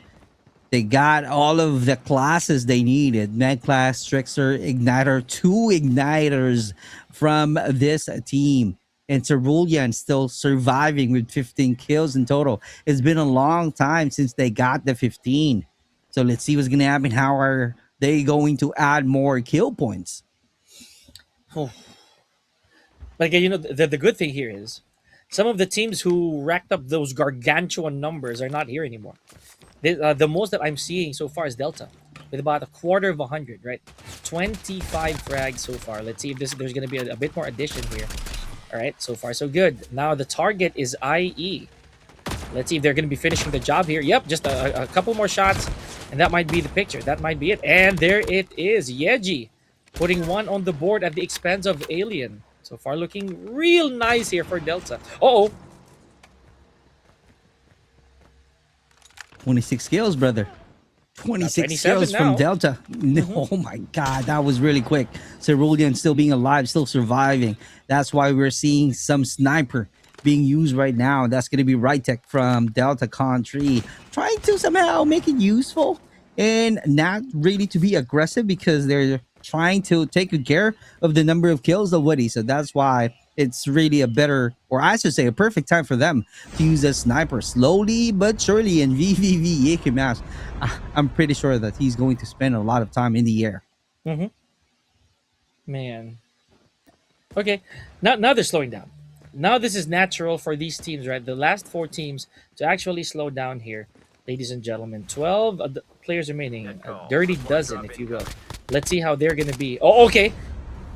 We got contact here. Now, Kevs might make this a lot more difficult than it already is for VVV. 28 eliminations so far. Let's not forget, folks, VVV only had 3 players to begin with. Right. And plus the fact that Ikimash doesn't have any good weapon to use. So it was really an easy kill from Delta.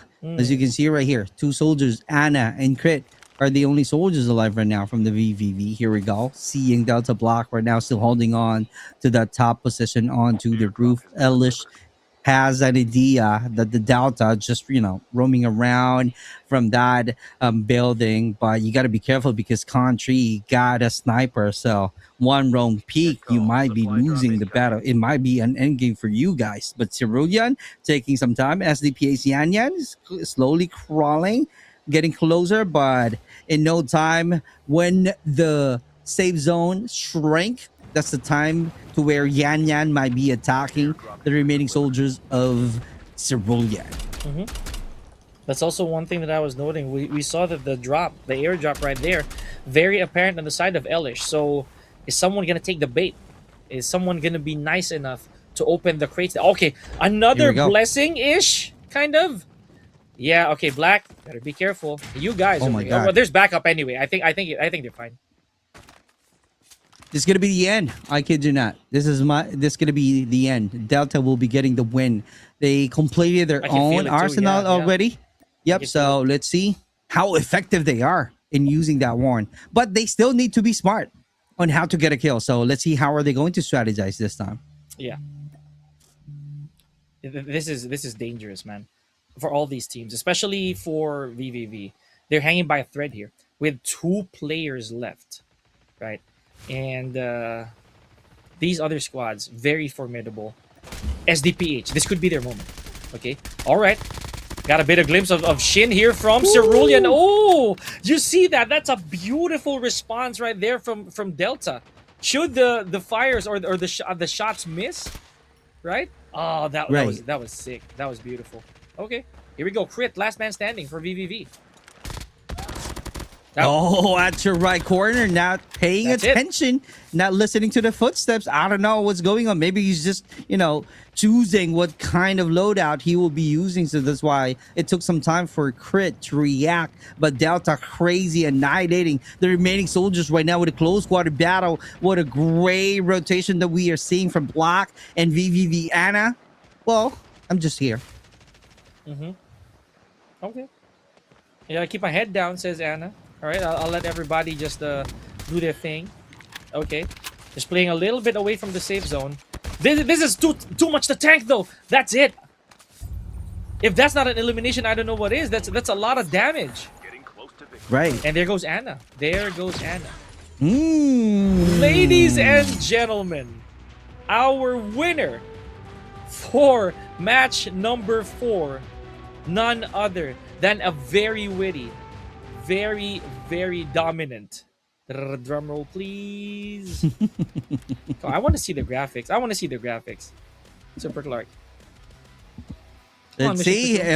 But congratulations to our team Delta. I kid you not, because of the loadout that they've got. They completed it, and yep, they're really being clever in using that one, taking some time, a lot of patience being made before they attack. And Anna earlier trying to stay, but because of the damages that she got outside of the zone, it's going to be an easy kill from the Delta players. And true enough, congratulations to the Delta main getting the W. So another banner that we will be seeing from the map so later on. But meanwhile, let's talk about their performances. As you can see right here, I'm not really good in math. 10, 13, you do the math. You guys are really good in counting, but yeah, that's gonna be 30 plus if I'm not mistaken. 35. It's 35. There you go. Followed by Cerulean and VVV. Just like Pika was saying earlier, they only got 3 soldiers joining into the match 4, so that's why it's kind of like an added pressure from their shoulder, and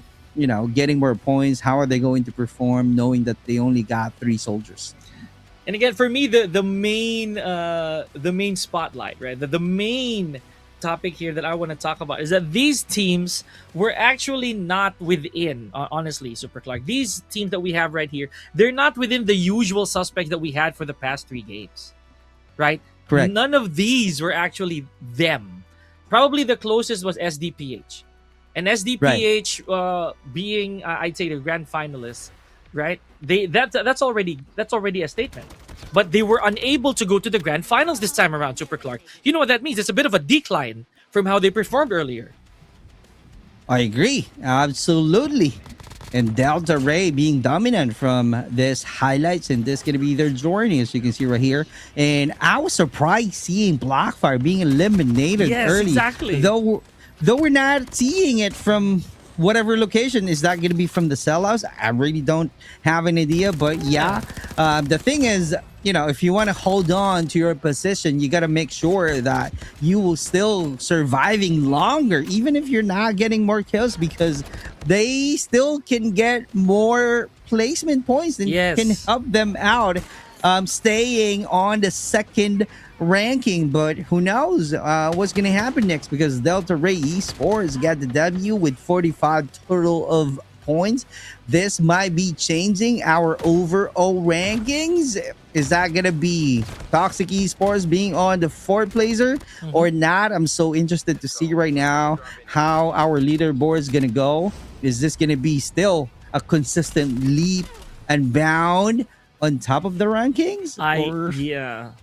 It's a big question mark, isn't it? I feel that they might retain their spot, but from the 3rd and 4th place onwards, right, it might not be the same anymore. I think the flavor will change. It might not be the same as I mentioned earlier, suspects that we're going to be seeing here.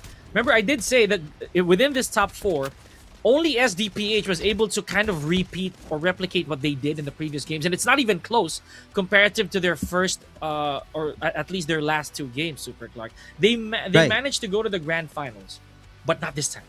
Look where they are. For this match, they were number 5. Super Clark. They didn't even make it to our top 4. But here we go. Tale of the tape is that we had 35 frags here for Delta Main with 10 placement points, rounding it up to 45. We have IE at 23, tied with Cerulean Esports at 23, Super Clark, and 21 points tied for Leap, Unbound, and SDPH. You know what was the saving grace of Leap? Their frags, bro. Can you imagine? Placement points. Just only one. And still got the top 4. And here we go, guys. Overall ranking still on top.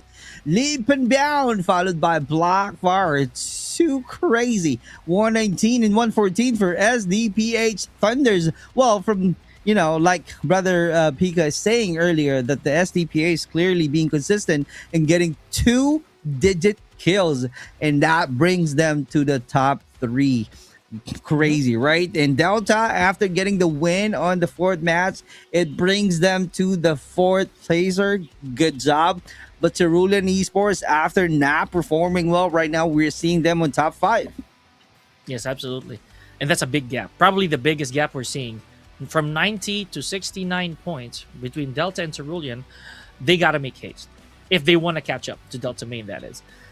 Again, Super Clark, it's one of the reasons why I found that last match to be very, very interesting. SDPH, I've always kept my eyes on them, right? I did mention that.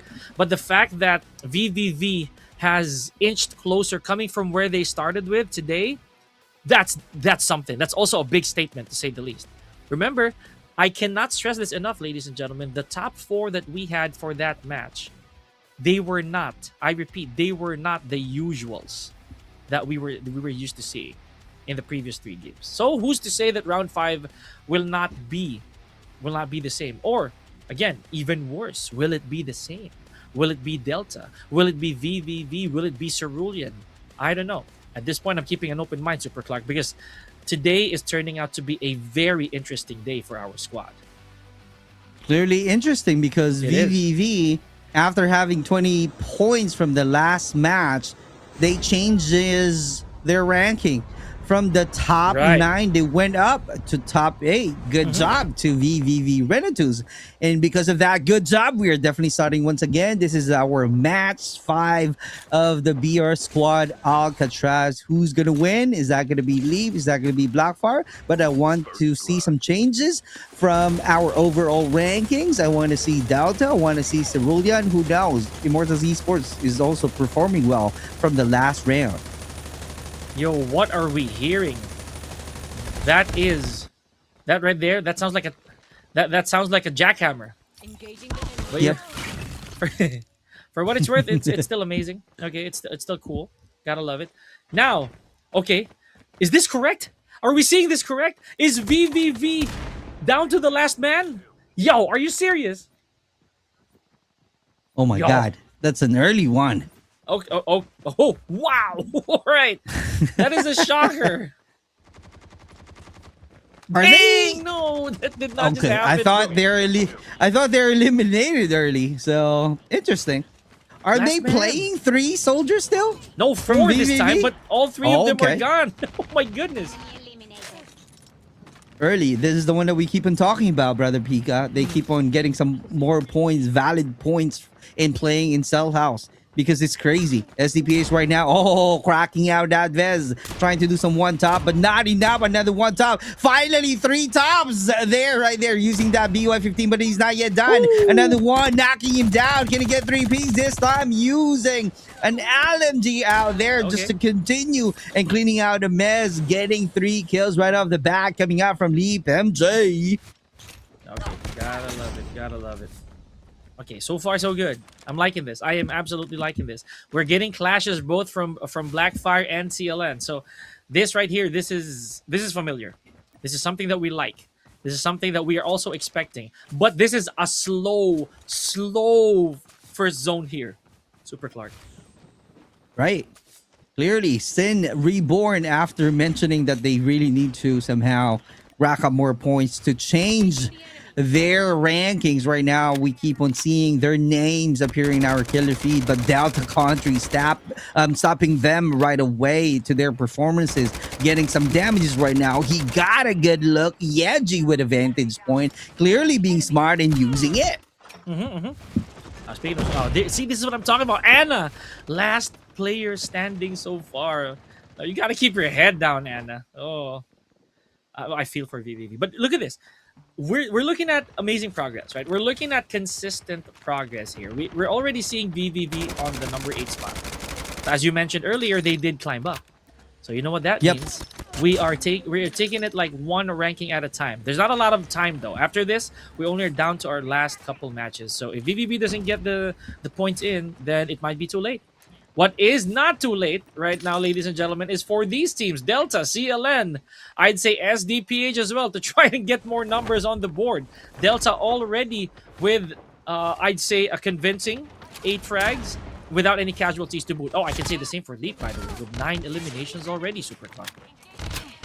That's crazy good start from the Leap and Bound. Gaijin only got first blood from their backs and also having some adversities. Some of the players are just flying down already, doing some reset. VVV crit, adding 1 more point. Delta Yeji with 4 kills in total right now. Leap and Bound keeps on appearing in our killer feed, fighting against Toxic Esports. Rian saying goodbye, doing some reset. And definitely Gaijin Kyo is also fighting against with SDPH. Who knows? So there's a lot of trades happening already, maybe inside of the cell house. Close quarter battle from Leap zone right here. Great job getting the win. Absolutely. Leap at 13 already. Okay. You know, match number 5, Super Clark, this might be the jinx.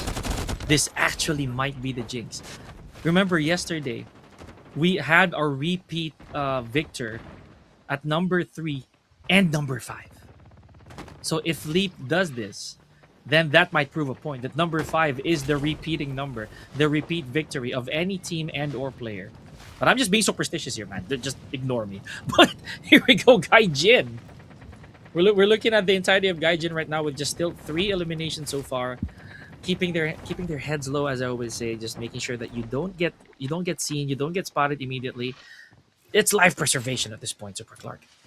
Right, and it's really interesting on the match 5. I don't see now any players from the cell house. A lot of players are at the Model Industries, Right. and Cardell is also trying to do some long range fighting against Immortals Esports, who happens to have a complete squad out there. So you got to be careful. Also, a lot of players staying at the dock. So can you imagine? So this is the difference from the match 5, because they know already that, you know, a lot of players will still be choosing to drop off to cell house, but this time they learn a lot that it doesn't work to them. Some of the teams really adjusting their strategies and clearly wanting to get more kills, and misses a shot right there using that DLQ. So let's see how this is going to go, because Ella's got a vantage point and SDPA is knocking down Travis from the Blackfire.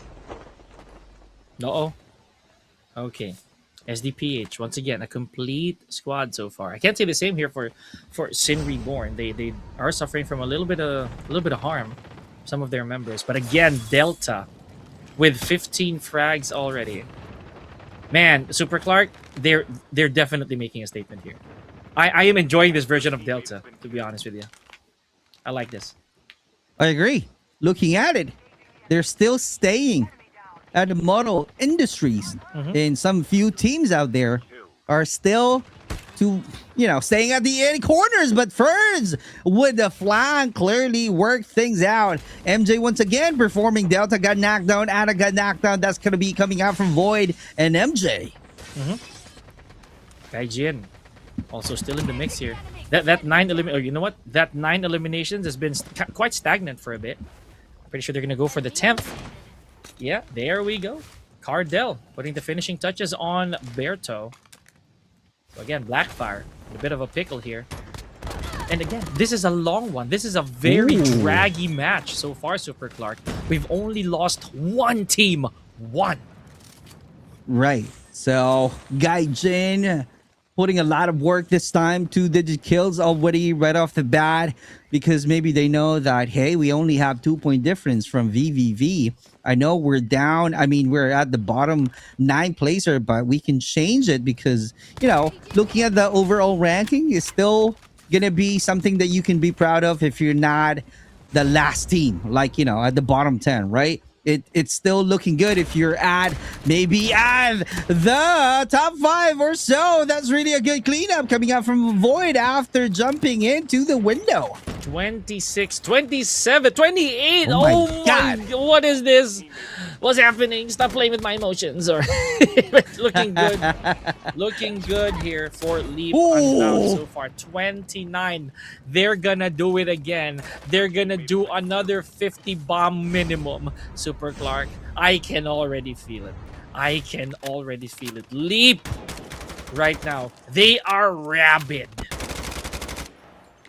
That is definitely true because they keep on consistently using BY-15, a powerful shotgun from their bags, and they keep on winning it.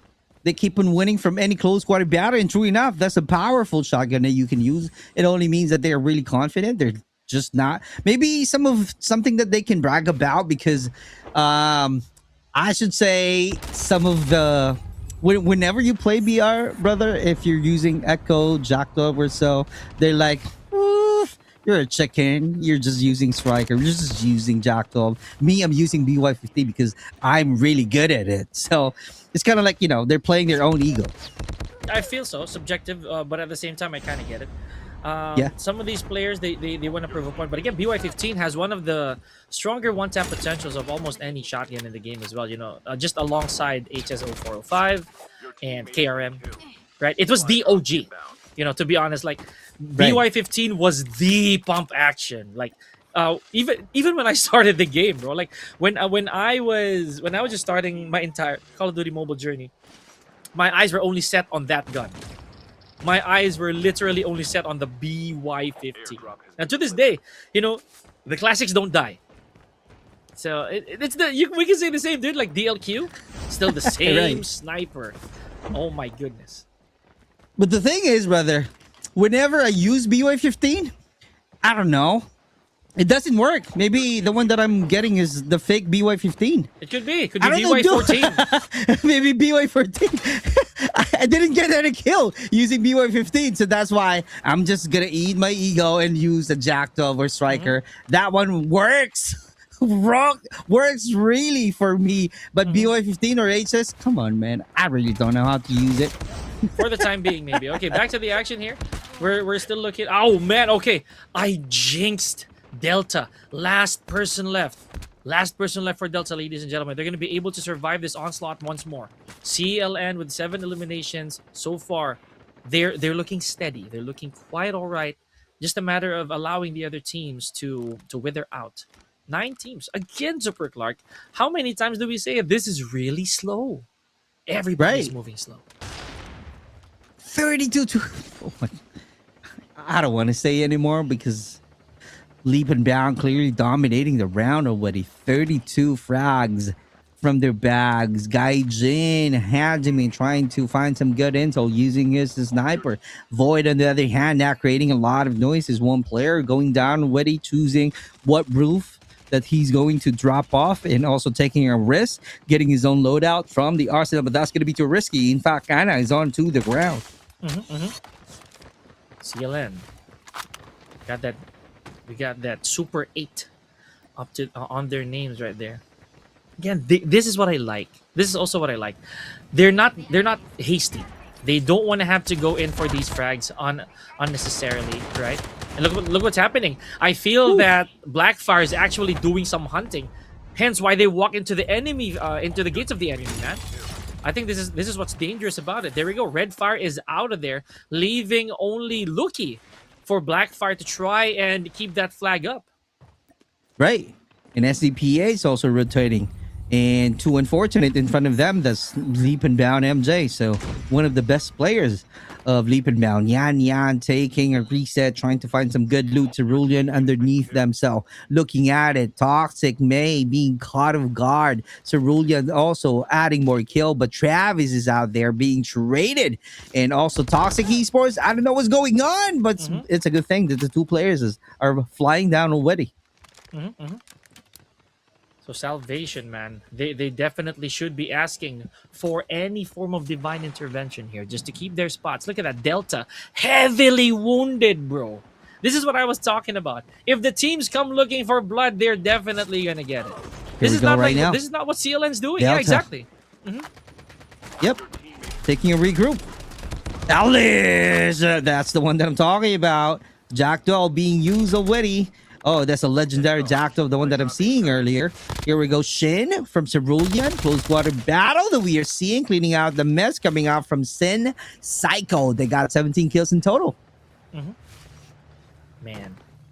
Okay, now this zone is also going to start early. This is not funny anymore.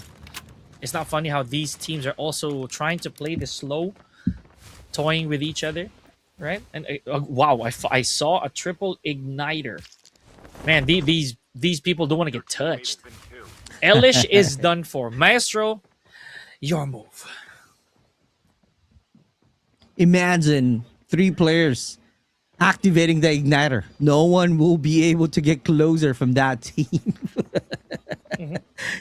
Let's see right now if that's going to be the plan, but SDPH still taking some time. Same thing with Maestro, not moving any muzzle at all. He knows Witty that he needs to wait. Cerulean Esports right now with 13 kills. They got a Get Vision, great angle. Toxic Esports, Rian doing some reset, patiently waiting for her teammates to come down and have a better look if they will still have another chance. Pretty crazy to say the least, man. Okay, anyways, I am enjoying this. Okay, you know what, I'm not enjoying it. Delta now in trouble. It's care of SDPH, but you know, I'm also definitely rooting for SDPH. You've heard me talk about this team time and time again earlier on Super Clark. I feel that one way or the other, this is going to be their time. They have 21 frags to their name, no casualties yet, at least this far. And you know, the fact that, my goodness, Super Clark, we are 15 minutes in, we still have 9 teams. Everyone's trying to be careful this time around, or so I think. Haha, yep, you're right. But Leap and Bound is crazy good finding their opponents. Crazy 36 total points already. Can you imagine? And once they decide to be aggressive, that's the time that they can add more kills. Zone this time using that DLQ. Bam! Just like that. That's the power of DLQ out there. So crazy. Actually, oh no, it's not a DLQ. Arctic. It's the Arctic, yeah. Yep, great job. As of course the Arctic with an infrared. So you can run, but you can't hide from that gun, man. I'm telling you. Here we go. Gaijin. The triple igniters. My goodness. 3 Charmanders in their team. You gotta be super careful. Oh, okay. Oh! Icky Mash, what was that, buddy? Channel the inner samurai, dude. No, that's not how we do things. Here we go. Let's see what's gonna happen from Leap and Bound. They got whopping 41 total of kills. I cannot with this thing. Here we go right now. Take it away, Pika. SDPH. Yep, I'm just gonna do something else. This is insane. I don't know what's happening here, ladies and gentlemen. But with all of this going on, okay, there it is. This answers my question. I was thinking earlier, ladies and gentlemen, how XIC is going to be, right? So now they're down to the last 3 players. One of them is Red TZ, already bleeding. So it is up to May and Rian to be able to go for the pickup. Let's see how this is going to go. Still with 11 frags, not looking too bad. XIC. I like how this team was also able to be victorious earlier. I like it. Leap.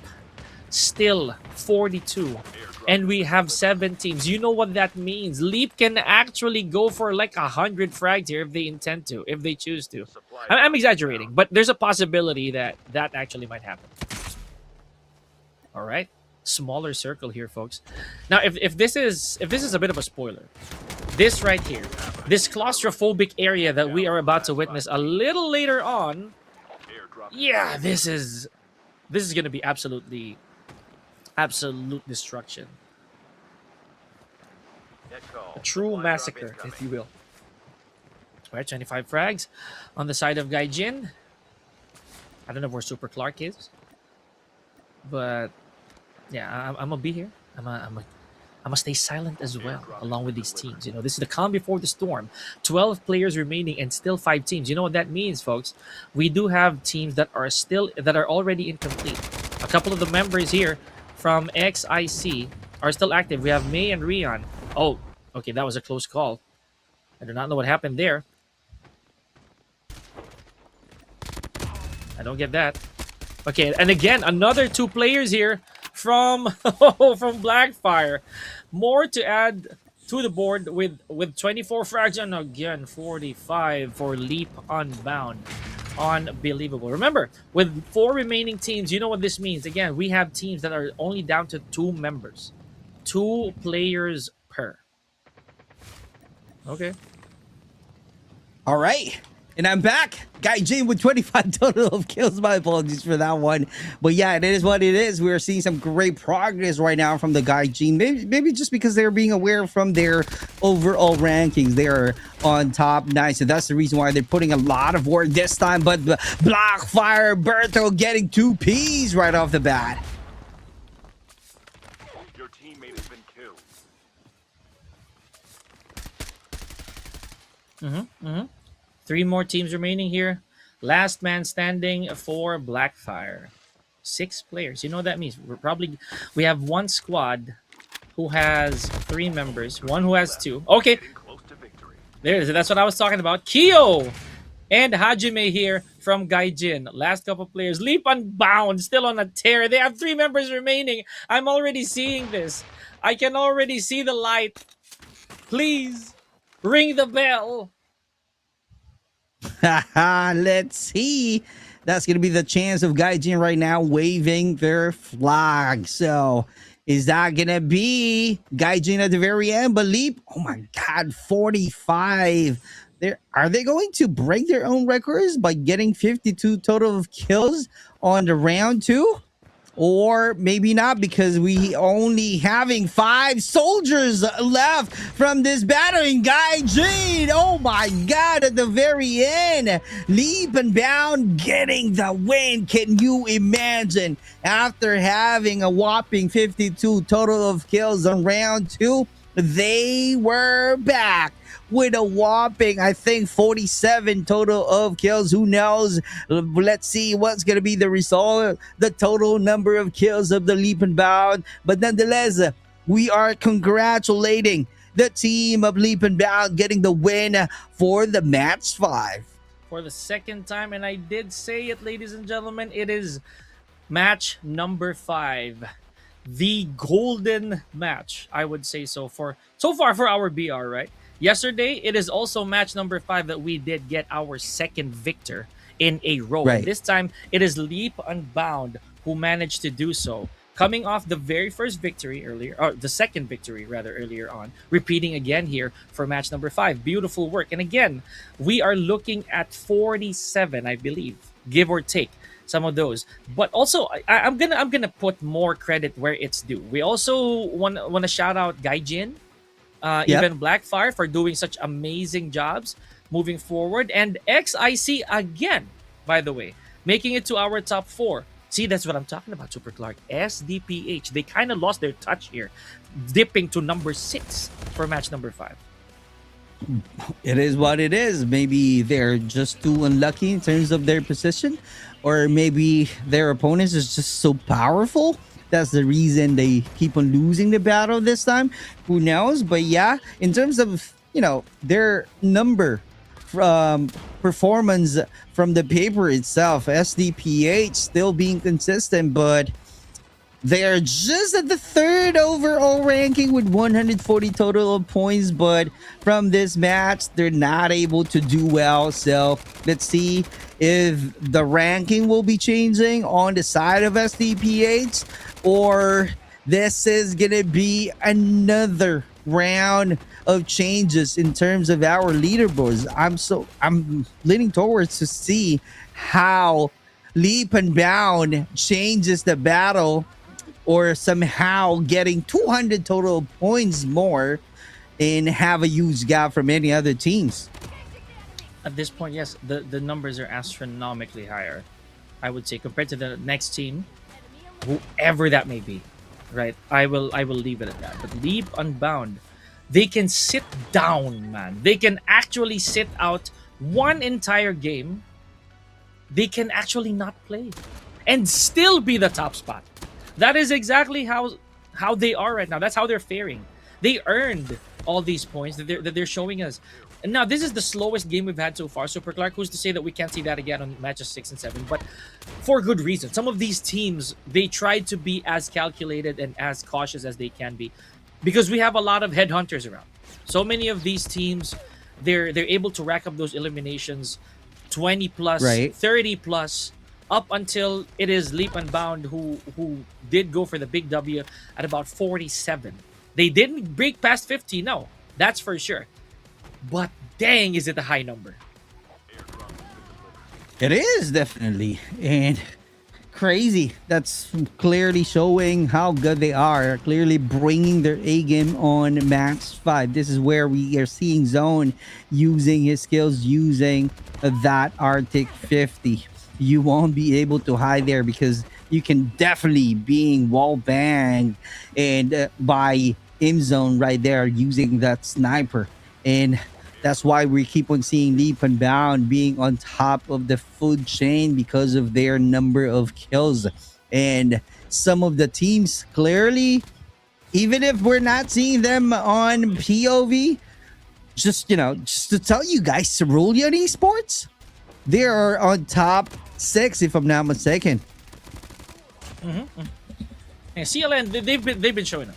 They've been doing real good, man. Like, to me, the fact that CLN also brought up their numbers, not just placement points, that's saying something. That right there is also making a little bit more of a statement than what we saw earlier. Remember, we don't have a lot of room anymore, Super Clark. We're down to our last 2 matches, 2 more rounds before we cap off this entire division. So here we go. 57 points. Again, you can already tell what this score is gonna do to their numbers a little later on, Super Club. Gaijin, though, as I mentioned, these teams are slowly but surely making themselves a little bit more known here, at least for some of us watching.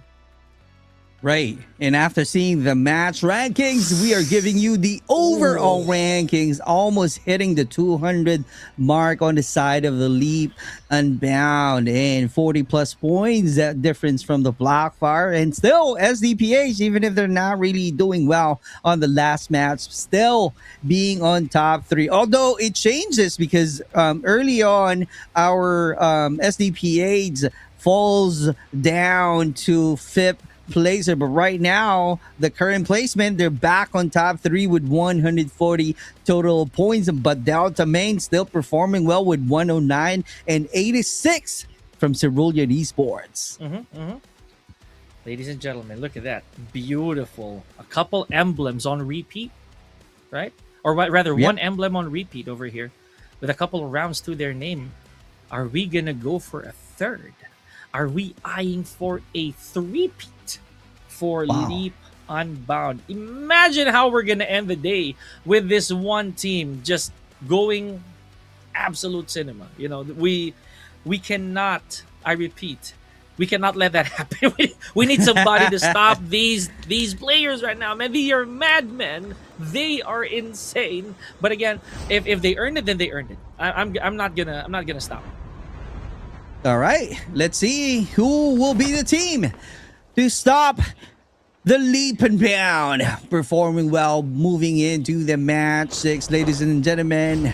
What's up? Good evening to the good people watching this Community Gladiators Open Division 2025. We are now at match 6, Alcatraz map that they're playing right now from this battlefield. Who will get the first blood? Immortals Esports Seiya will be down and getting the first blood from the Sin Reborn. And just like that, a good trade we go. We're seeing Alien happening earlier, knocking down a soldier from Sin. He is about to get 2 Ps. What a good trade happening from these 2 teams. Great job, great battle. Okay.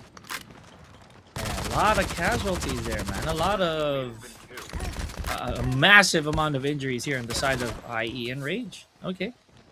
I'm gonna take it slow this time, Super Clark. I'm gonna catch my breath a little here for these teams because this is a bit of a change in complexion comparative to how it was earlier. That was a really slow start.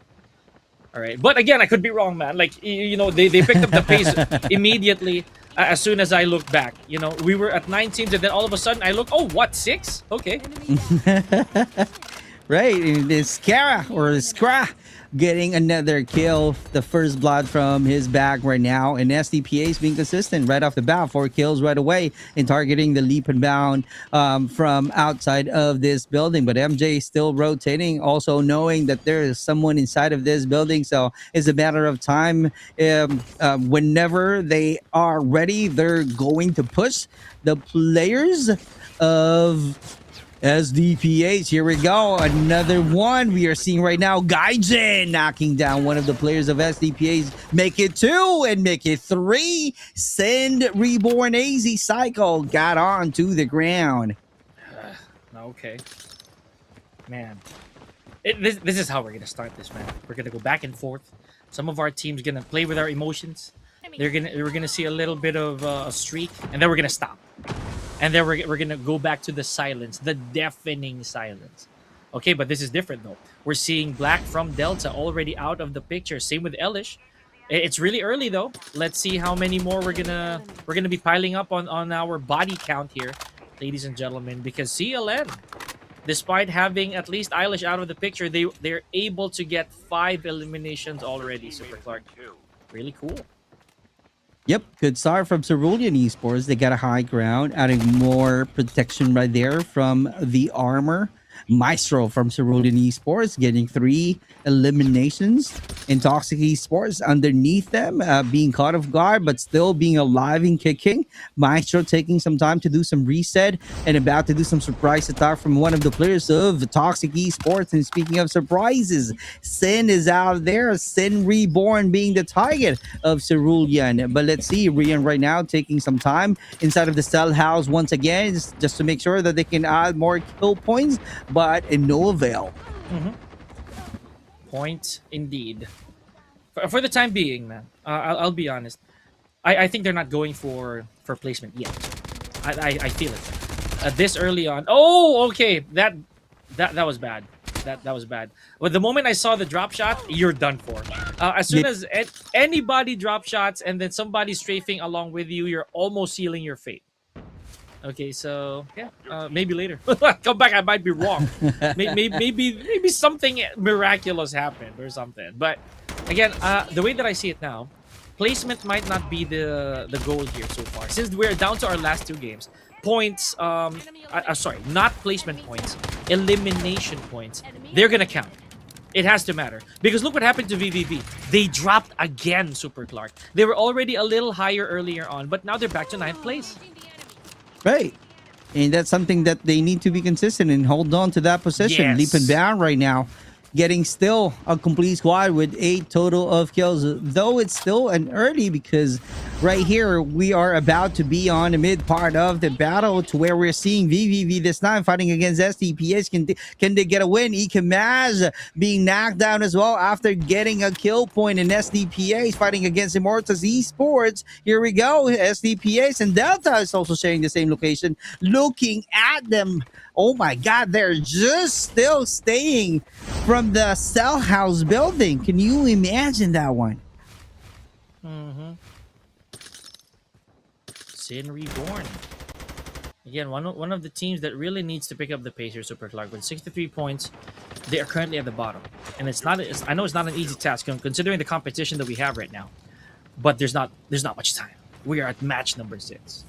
We are at the 6th round of our BR squad division. So something has got to give. Something has to wake them up. Right? Okay, now, like I said earlier, this is a bit of an opposite compared to what we witnessed in match number 5. We're down to our last 8 teams. A while ago, we were still 10, I believe.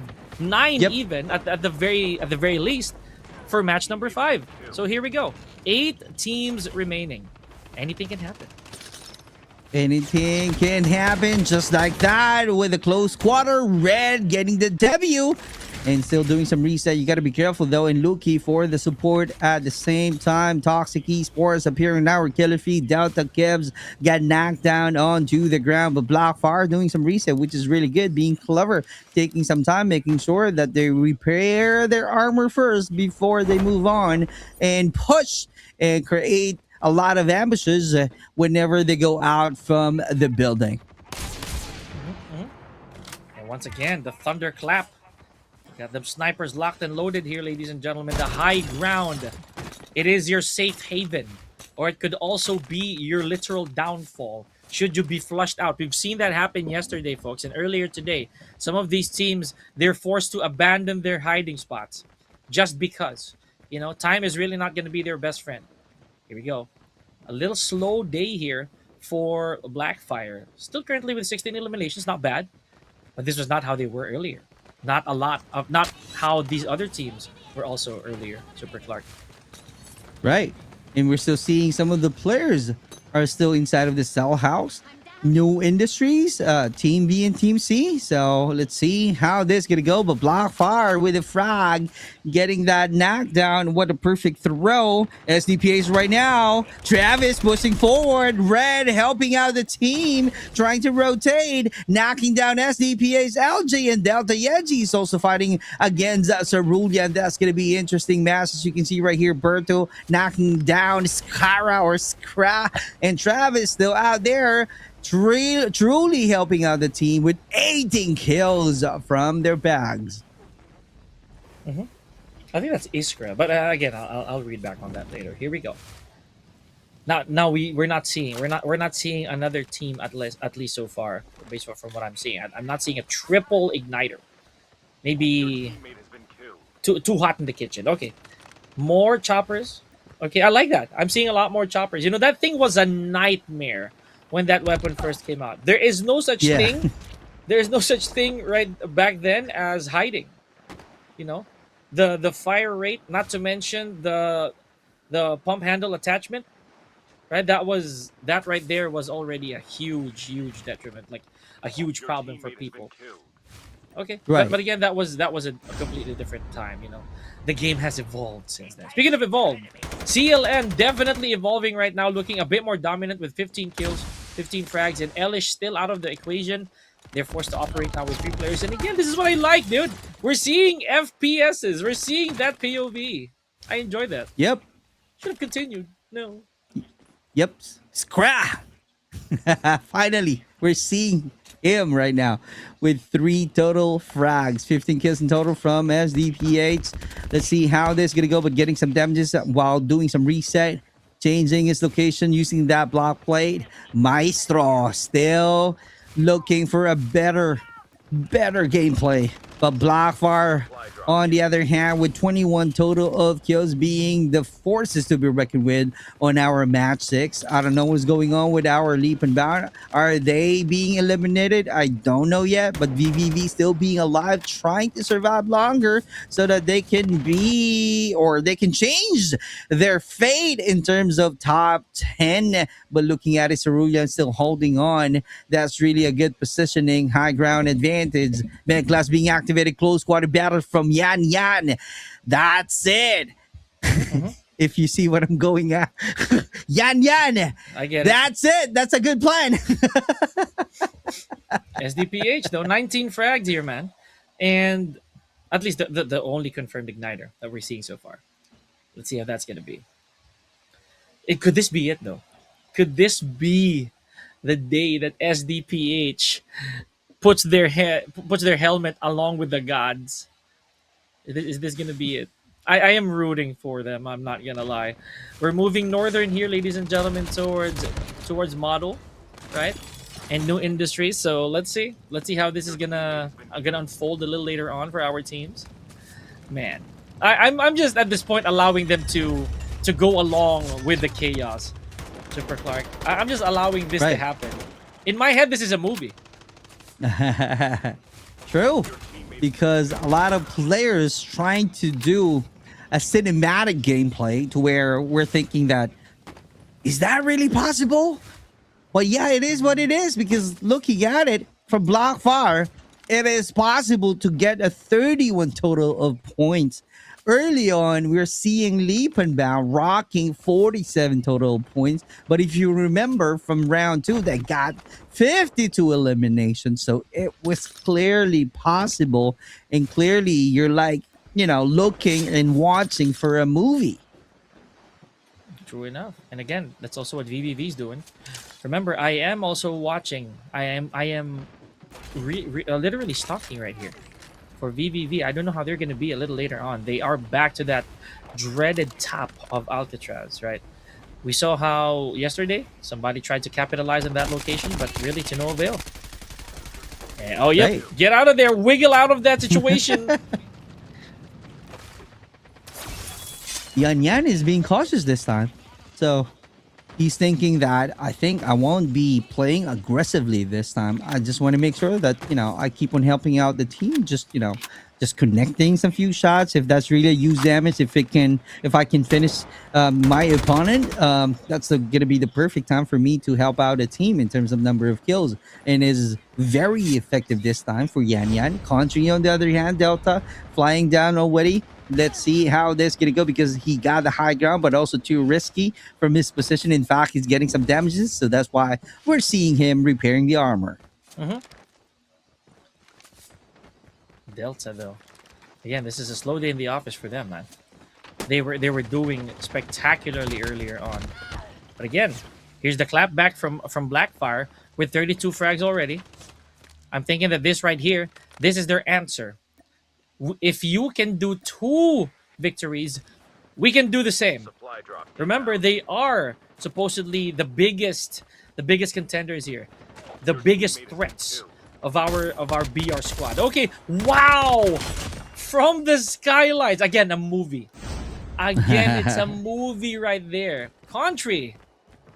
Airdrop has been delivered. Great movement. Here we go. Travis about to help out the team, and that's the one that I'm talking about. What a great movement. He knows already that he got the advantage, even if it's a 2v1 situation. And Country also being knocked down on the ground. Great job out there. And yeah, G for the help. So that's why we're seeing Travis crawling onto the ground. There's a legendary smoke being thrown, so the Delta will have some time to do some reset.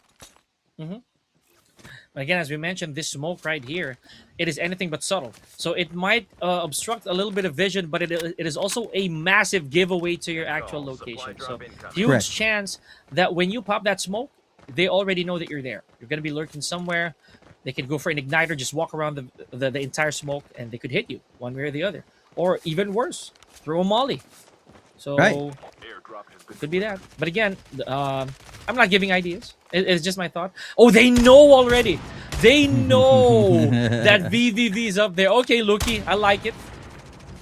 I told you, man. You can run, but you can't hide. That infrared Arctic right there. It is danger. Click Predator music. True enough. Yep, indeed. It's a matter of time if they can knock down using that Arctic, but it is what it is because right now you got to be aggressive because there are some players getting closer right now from your location, and I'm talking about Delta and Blackfire right now adjusted, knowing and being aware from the surroundings, hearing a lot of footsteps from this new industries building, penetrating right away, so trying to be ready with a close quarter battle. And Yeji loses one, and Country's out there trying to have a trade, but that's the 2v1 situation. Is going to be hard for him to fight back, and that's the reason he activated that Tricksters, but no avail because there's someone is out there. Luki finishes the battle. Yep. 16's remaining here. Still 19 players strong. This hasn't been touched for quite some time now. We are down to our we are up to like 16 solid minutes of gameplay already. And the safe zone is already looking real constricted. Last flight here, folks. Last flight. No revives. You know what this means? Our players are going to be forced to endure the remaining rounds right here, the remaining rotations of our match number 6, with whoever and whatever manpower that they have. Super Clark. Half of the teams are eliminated. Right. Down to the We last still five. have 5 teams to go, so that's why it's a little bit passive to some of the teams, but SDPH keeps on adding more kill points. But Delta about to do some regroup with 19 kill points already. And just like that, while we're talking about Delta countries onto the ground, Berto, on the other hand, from the Blockfire, he got a good vantage point, and the sniper is definitely, being useful in finding some intel that he can definitely share to his teammates, and that's the reason why they're rotating. 37 frags here for for Blackfire. Why am I not surprised, bro? Why am I not surprised? And again, another airdrop. There it is. Are we going for the lure? The can of worms? Is anybody gonna go for the fish? Berto down via striker. Here we go. And Luki returns the favor. Taking out Black in the process. It is gonna be personal between Delta and Blackfire right now, ladies and gentlemen. And look at this. VVV, as I mentioned, lurking in the shadows, man. They are right there. Ready to go and take out the wounded. I like this. I like this very much. And it's really being effective because of that position, they got 10 kills in total. And also surviving longer, which is the key. They can get placing points plus the total eliminations that they've got from their bags. That's really being clever. On the other hand, we're seeing Delta with 20 kills, 10 kills once again from VVV, and keeps on staying on top of that roof. And how long? That's the question. Let's see if anything changes, if someone's gonna be forced to vacate that. All right, but for the time being, let's stay optimistic and think that the Blackfire will also be able to reclaim their spot as being the top dogs, right? Here we go. Right. Oh, that's it. That is it. 39 frags from Blackfire and still counting. Able to revive 3 soldiers if this is not a visual bog. And here we go. Toxic Esports. Okay. All right. They still have a complete squad. This is really interesting. I like this. Toxic Esports, guys. You see the pitch in my voice really going high because XIC right here, playing the smart game, man. Yep. The intelligent game. The same as how VVV is going about it as well. We're going back to ranked. This is how we play this. We're gonna keep our heads low. Look for that camouflage. Look for that shadow that you can hide in. Let's see if that's gonna be 3 teams remaining. And still with 11 players strong. Are you serious right now? You're just gonna wait because we are at the 4th zone, so we're still patient waiting for the 5th zone, but no, because Blackfire right there knocking down Joshi. Too unfortunate, and Crit is also getting some damages. Let's see if Crit will be helping out Joshi to go back on his feet, but no time at all. Yes. And Crit getting some damages, not able to make it. Oh my god, outside of the zone. Dang, just when I thought that everything was gonna look real smooth for VVV here, ladies and gentlemen, Blackfire just adds a little more blood on the handkerchief. Okay. Uh-oh. Yeah, get out of there. Get out of there, Red. Get out of there, Red. Okay. There's a little stray fire there just to make sure that the opponents, or rather the opposition, does not shoot back. There it is again. Mythic smoke, Super Clark. What's to become of VVV here? Dude, we are down to our last 3 teams and we still have 10 strong players. Let's see how this is going to end it because Toxic Esports doesn't have any choice right now because our 5th zone is about to start to where they're losing some spaces. So that's why they're flying down from that building and facing their opponents so hard because Travis from Blackfire knocking them down. I had to say it, man. XIC. Just when they were proving to be I'd say a very witty team. So far, they slowly got bodied. Okay, but here we go. VVV, they're still in this. Crit, and I thought Crit was your goner. Right? No, we're okay. Oh, okay. Little bit of trouble. XIC, okay. And Ikim Mash from VVV already knocked by Travis. Now again, this is the dread. This is the problem. Our zone is very, very violent right now, ladies and gentlemen. The claustrophobia has settled in. Look at how little of a space we have to work with, Super Clark. Oh my God, Crit, nowhere to go. I don't know how can you win that one, but Anna still surviving. That's it. From the VVV, and Crit is about to. I don't know about. Oh, Revive? well, they Revive? don't have they don't have any time because of the zone is already shrinking. Oh, that's it. So That's it. That's they it. got no chance right now. They're giving out the points. Let's see if that's Anna will be killing herself right now, going outside of the zone. That's gonna be insane. Oh, Anna getting What? the clutch. Oh my God. What? Woo! Are you kidding me right now, ladies and gentlemen? Just when all hope looked bleak. Super Clock, did that just really happen? Did that just really happen, ladies and gentlemen? I'm in awe. Oh my God. I thought she's going to kill herself just because, Oh, it will take my some few seconds to rotate. And yet, she managed to get a win. Crazy clutch from VVV Anna. That's freaking insane. Clearly, highlight reels of the match 6. And congratulations! Finally, we're seeing a different banner. VVV Renatu's out there. Dude. What in the world just happened? I was ready to exclaim, right? I was saying that everything looks dark for VVV already. Did I not say this was a movie? Did I not say that this was absolute cinema, ladies and gentlemen? Out of every possible adversity, the numbers, the zone. Dude, I cannot believe my eyes. And with only 9 eliminations, right? Comparative to the other teams. Are you kidding me, right? I'm about to say something. But you know what? Go ahead, Super Clark. I am through. I am lost for words after that.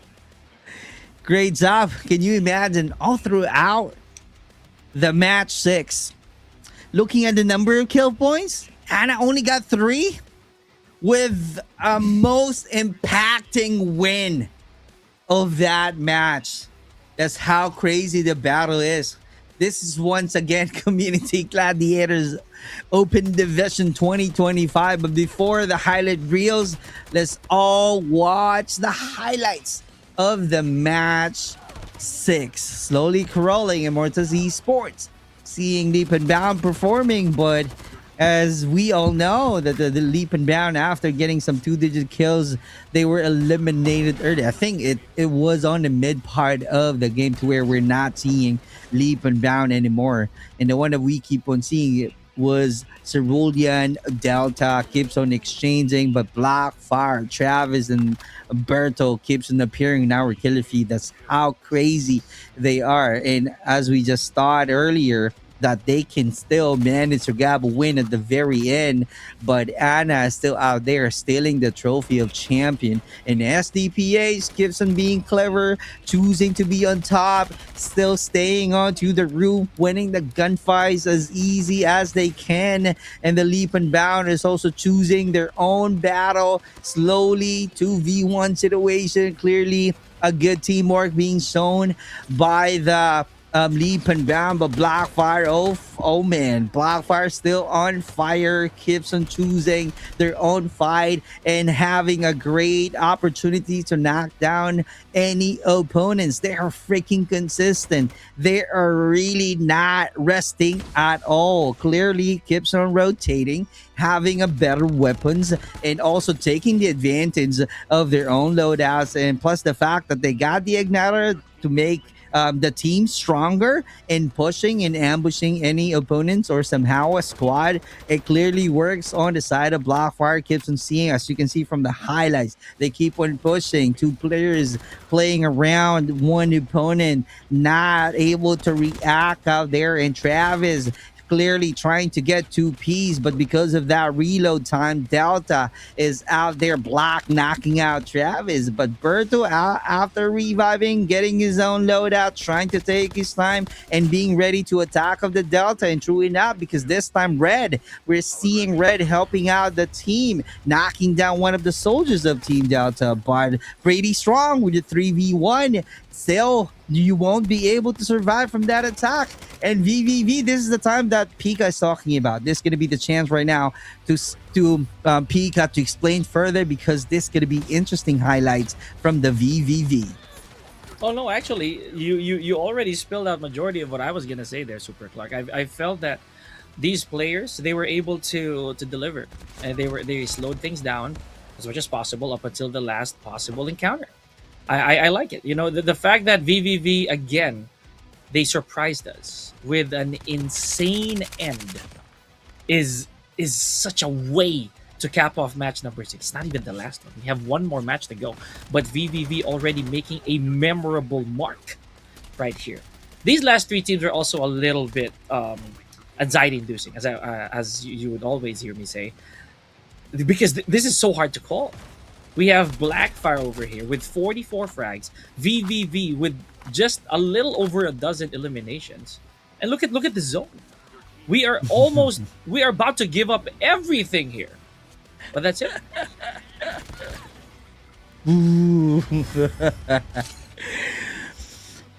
I think that's a mythic Jackdaw being used out there. Clearly a powerful weapon that you can use for a close quarter battle.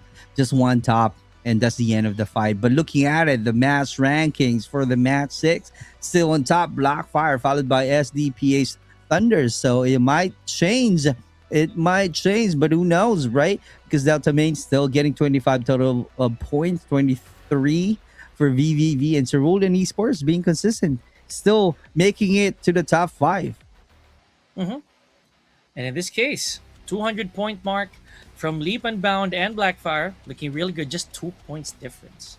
So this right here, this is why these 2 teams were already semi-spoiled to you, ladies and gentlemen, at the beginning of our broadcast, because this is what they're capable of, right? This is the talent that they have. Not to, of course, discredit any other team out there, but look at that. The gap between Blackfire and SDPH being one of the more consistent placers here, it is huge. You can't count that with one hand, ladies and gentlemen. But again, Delta and Cerulean, really good showing as well. Now let's see how we're gonna cap off today, guys. Let's see how we're gonna tighten the lid for our final match. Remember, ladies and gentlemen, anything can happen. Anything can happen for our final match here at the Call of Duty Mobile Community Gladiators 2025 Open Division BR Squad. Now, hold your breath. We will catch ours. We're gonna come back after this short break. Don't go anywhere.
Minutes to helo extraction.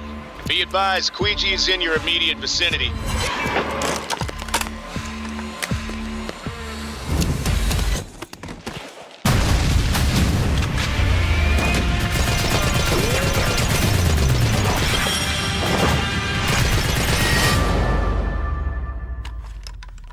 Contract fulfilled. Prepare for exfil.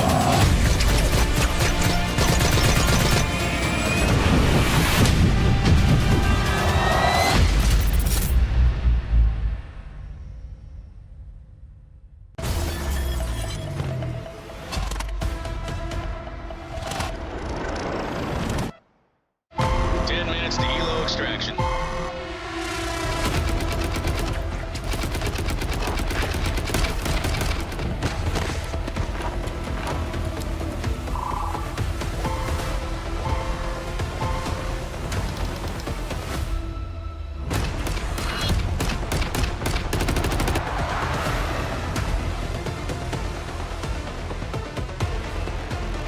Helo inbound. 50 seconds to extraction.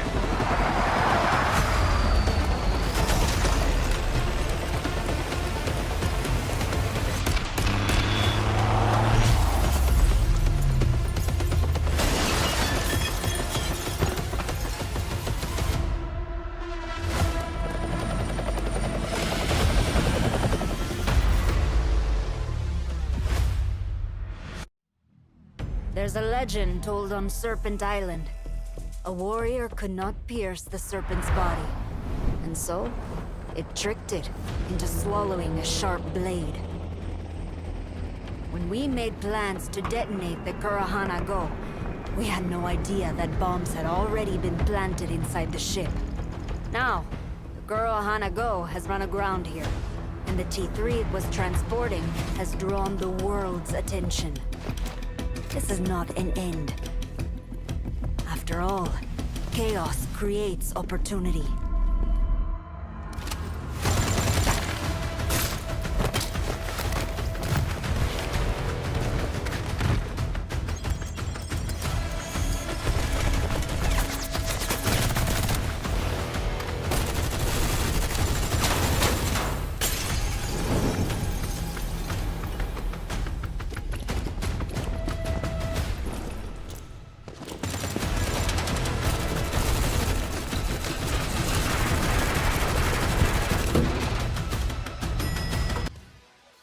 And just like that, ladies and gentlemen, we are down. Not only to the last BR match, but the last match in general here at the Call of Duty Mobile Community Gladiators 2025 Open Division. My name is Pika, joined by Super Clark. Now, ladies and gentlemen, it pains me to say this, but it all comes down to this. As you can see right here, a lot of different flags from each rounds, but Leap and Bound got 2 Ps already. Now we are down to round 7, the last round that we're gonna have playing this Alcatraz BR squad mode. Now, looking back to the overall rankings, we have Leap and Bound with 204 and Blackfire 202. So I'm so interested to see what kind of playbook that the Blackfire will be doing. Same thing with the Leap and Bound. Is this going to be aggressive? Let's look and see. Blackfire dropping off already as early as now into the Cella house. I already know what's going to happen here, man. This is going to be violent. This is going to be insanely quick. You see? I can already feel it. These teams are not going to hold back. These teams are actually going to step on the gas. They know where they're standing. For the most part, Sin Reborn may have already hung up their flags. Probably, yeah, maybe IE. They could just be here for the chaos, man. They could probably just be gatekeepers here for the other teams as to not make higher placements. Sure, it could be that, right? But Delta right now doesn't have any kill yet, rotating this time.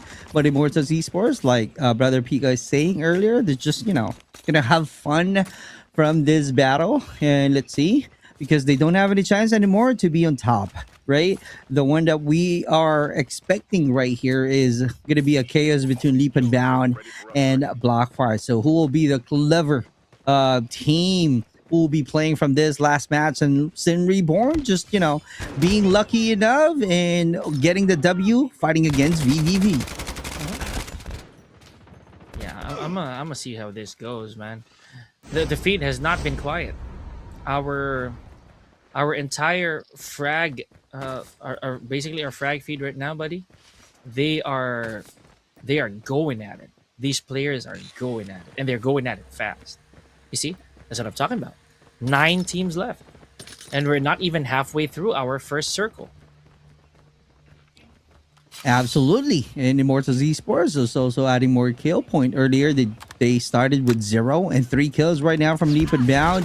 Toxic Esports trying to get a win from the Sin Reborn. Looking at it, SDPH is also having some battle with Immortals Esports and Kriv trying to connect some few shots. Let's see how this is going to go, because right now he just really needs to do some reset, playing around, good rotation from a 10th, and that's the only cover that they got so far. And Immortals Esports trying to be ready. Meanwhile, Blackfire seeing the Leap and Bound, so this might be the highlight reels if we will be seeing Blackfire fighting against Leap and Bound. There's nothing to lose here for Leap and Bound, dude. I did tell you, like, even if they sit this one out, you know what? Actually, scratch what I said. If they did sit this one out, and Blackfire is this close, they might actually lose the championship. They Right. might lose their spot, because Blackfire is also not far behind. What one team though that might make it a bit more threatening is SDPH, and I'm gonna stand by that. I'm gonna stand by my claim that SDPH, if they manage to bag 40 frags here with a placement point, they could give Blackfire a run for their money. Right. So let's see how this gonna go, because this is definitely interesting match. As you can see right now, Leap and Bound clearly keeps on winning the battle, keeps on making a play, targeting Immortals Esports underneath them, adding more kills. And on the side of Blackfire, they got 5 compared to Leap and Bound, they got 8. Oh man. Okay. They already lost Red Delta on the side of Blackfire. Okay. And Kev's for Delta. So our teams right now, they're going at it like there's really nothing to lose, man. I can see it. Look at this. Challenging at this angle is pretty risky. Especially for Country, right? Look at that. Any team can pick him off from there. He has no information whatsoever from where the others are. Unbelievable. Okay. I'll take this. And they're infiltrating compounds from the outside. Okay. Good job from Delta. They got 6 kills right now, but they need to do some reset because Cerulean Esports is also patient waiting outside of that building.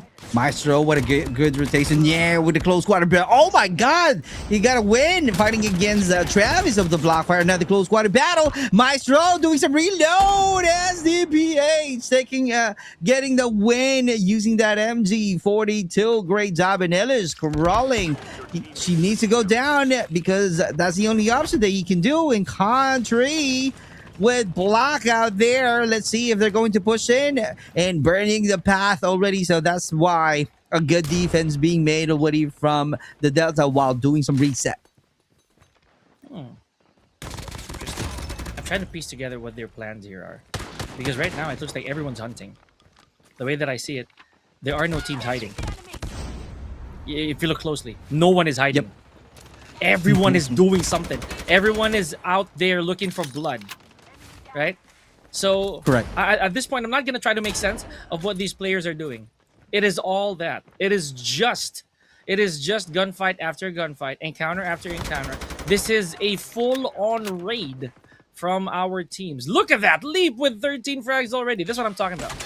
That is what I am talking about. At this point, nothing except for Blackfire taking, I'd say, a good solid amount of frags is going to stop Leap. Even Gaijin, dude. Nothing's gonna happen. Right, but here we go right now. Blackfire hearing some footsteps inside of that building. Hajime's onto the ground. Here we go. Close quarter battle. Trying to get a win. Cardell, you gotta need to be careful because that's gonna be a 3v1 situation in no time. Definitely taking his chance right now to put a lot of patience. High ground for Toxic Rion. Able to connect somehow, but you know, it's just a wasted of ammos. Here we go. Cardell being pushed. Finally, Red knocking him out. Uh-oh. Okay. Alright, let's see. Let's see how this is gonna be for the rest of Gaijin. with 91 points here, tied with XIC. I feel that XIC also is. I think they're trying to break past the 100. Even if it's impossible for them to win at this point. I'm not gonna lie. XIC and Cerulean.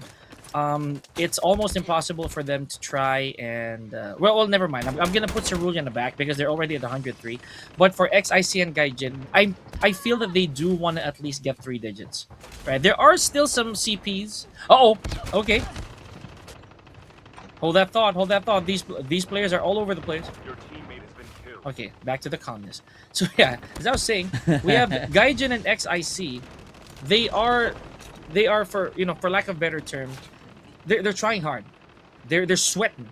They want to get past 100 here. I'm pretty sure this is why I feel. This is why everyone is on the move. They just want to add more to their charts. Right, 18 kills in total from Blackfire. That's insanely huge. And right now, Immortals Esports is also trying to do something different right here. But Toxic Esports and Delta Country able to knock down one of the soldiers. Lee Burn knocking down, from Cerulean Esports. Here we go. One building.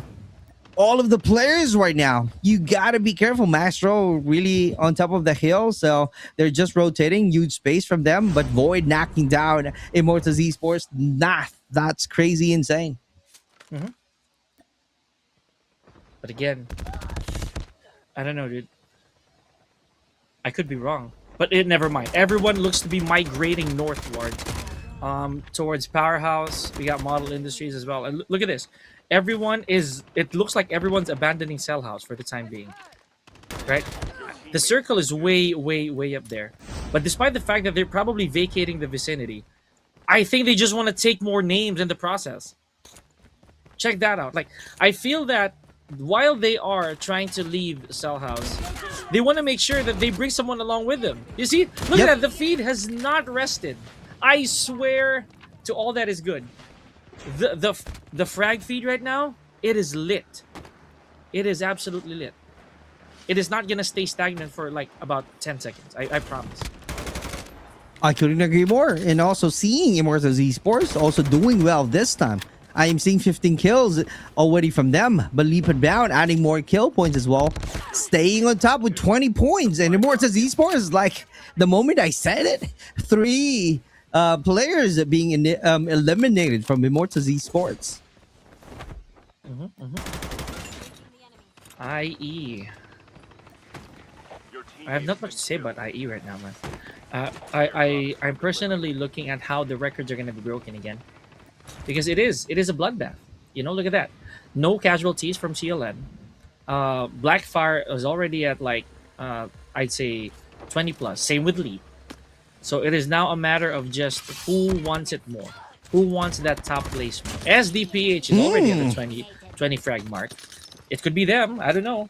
What if they do give this to SDPH? I'm not even going to lie. It's possible that they know that they have nothing to prove. And right. SDPH might be that team. Or, you know, they could duke it out to the very end. You know, those CPs are very valuable. I agree. If the SDPAs will be getting the W at the very end, they will end up at second placer. But who knows? Because Blackfire earlier still adding more kill points. Cerulean is also adding more kill points. 13 from their bags. And Delta still trying to, you know, somehow be consistent and somehow taking good care of their position. I hope so. SDPH, lucky 21 here. Good amount of frags. They got 1 drone active. And again, Leap, 25. I told you, man. They're in it for the kill. They are not 26, as I said that. Oh, what was that? Okay. A quick annihilation now there. MJ coming back, 27. A total team eliminations. Blackfire still being alive, as you can see. Knocking down Kevs already. And still Loki helping out the team alone, adding more points. SDPAs clearly having some actions. Hajime being knocked down from Gaijin.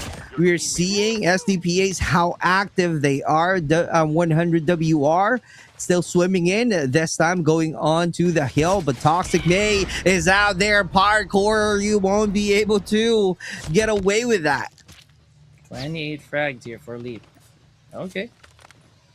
Where are we going? Are we gunning for 30? Yep, gotta go for that heal. Can't afford to lose manpower. But MJ's gone, so that really says a lot. Okay. Zone also in there. Oh, that is a drop. That is a drop. Okay, get out of there. SDPH Yan Yan right now. Oh, what a good looking number of kill points from SDPH. They got 23, 29 from the Blockfire. Oh my god, they're clearly staying on top because they know already that they got 2-point difference only with Leap and Bound. So they just really need to somehow steal the trophy of champion from the Leap and Bound. Who knows how this is gonna end? Travis crawling. And Loki is also acting good, being wild, knocking down Void from the Leap and Bound. 31. Leap Unbound. My goodness. Okay, I should have seen this coming, man. Like 31 frags minimum. Estimate. I'm gonna throw it out there. They're probably gonna end at close to 50. Probably. If they do make it to the very end with still a complete squad, they're doing another 50 bomb. I can already feel it. Absolutely. Zone right now. Taking over. AK-117 from MJ. Earlier, sniper from M-Zone. As we all know, M-Zone. He got the skills using that sniper, as you can see right there. Taking the advantage. Leveraging the sniper. Knocking down the soldiers of Toxic Esports.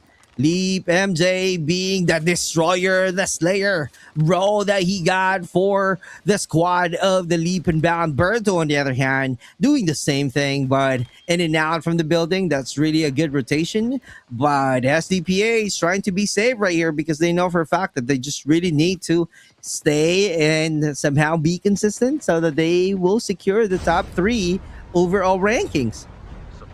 At the least, at the bare minimum. I hope so. And SDPH, for their sake, I really do hope that they get this last one. But that's just me. I'm just hoping. They deserve it. They absolutely deserve it. So far, they're looking real strong at 169. I just if Delta though, if for some reason Delta falls, and they don't manage to catch up, then it is more likely than not an SDPH third slot. I just wish that they get one win. You know what I mean? Just one victory for the whole day. Sorry, Super Clark. I'm gonna stand by that. It's all good, brother. Yep, because earlier we're seeing a good challenge from the Blackfire fighting against Leap and Bound, and a good trade happened, but 2 Ps from Leap and Bound before Berto getting 1 kill point. But right now, showing you SDPH slowly crawling to the top with 25 total of points. SDPH having some great engagement. Berto Fire adding 1 more, 35 for the team. That's crazy good. Phenomenal performances already from the Blackfire. On the flip side, 33 from Leap and Bound. Trying to be ready as well. Taking the risk, getting their own loadout, which is really good. Just how you play the game. That's how to be clever and trying to be ready so that, they felt the power of Blackfire earlier. So this time, since they got their own loadout, they are ready to attack Blackfire. Who knows who will get the win from that encounter once we see Blackfire ambushes the Leap and Bound once again. 6 more teams, 14 players. Try to do the math here, folks. You know what that means. Some of these teams are incomplete. We're seeing that on our feed already. There are some of them who are heavily outmanned. So, best of luck here, man. Honestly. 5 more remaining. Yep. 13. And look at this. Ishkra. Just by the bush. Very wise thing. As long as there is no sign of that red shoulder patch, Ishkra will be okay. And I think the plan here is just to allow the zone, the play zone, to shrink on... okay, be very careful. Even I saw that. Imagine what would the player with that POV would see. So if I saw that, somebody else saw that. Maybe. All right, so again, as I was saying, it's just the play zone. Matter of the shrink. The moment that there's really no room to go, then that's the only time you will move. And better have a plan for your sake. My goodness, here we go.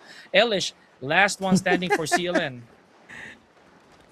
And in front of him, that's Iskra from STPH. I don't know what's gonna happen, but who knows? It might be an effective position from Elish. Here we go. Blackfire once again trying to be aggressive, trying to secure the spot, trying to be crowned as champion. At the very end, Demon getting a taste of the drone. And Berto, that's going to be an open area. You got to be careful. That's really a risky gameplay out there. Coming out from the Blackfire. No spaces, no cover at all. That's too risky. In zone, able to knock down once again one of the soldiers of Toxic Esports. And here we go. Travis loses the battle. Oh my god, what is going on right now? Because Leap and Bound adding one more kill point with 36 in total. And we just started our fourth zone and they still have a lot of time. But right here, you gotta make sure that you are taking good care of the number of your soldiers because it's about to end. 8 frags here for XIC, ladies and gentlemen. Look at this. Now they're comparative to everybody else. They're not going for the kills. They are not in pursuit. A while ago, I did say that everyone was going to start off strong and that they're out hunting. But right now, they recognize the situation. We are down to the last 10 players. Some of these squads, like SDPH right here, they're down to our last 2 players. 50% manpower to work with. For XIC, 3 of them. They recognize it. I'm pretty sure the slightest amount of movement can already signal SDPH to go in. Or maybe they would just gather the information. Let that work later on. Okay, Leap. Still looking strong. Remember, they have the highest frags out of everybody. So that means they have nothing to lose anymore. Annihilator frag here. Taking care of May. Make that too. Oh, man. All that stalling. That's insane. All that stalling. And it's great gone. job. XIC out of there.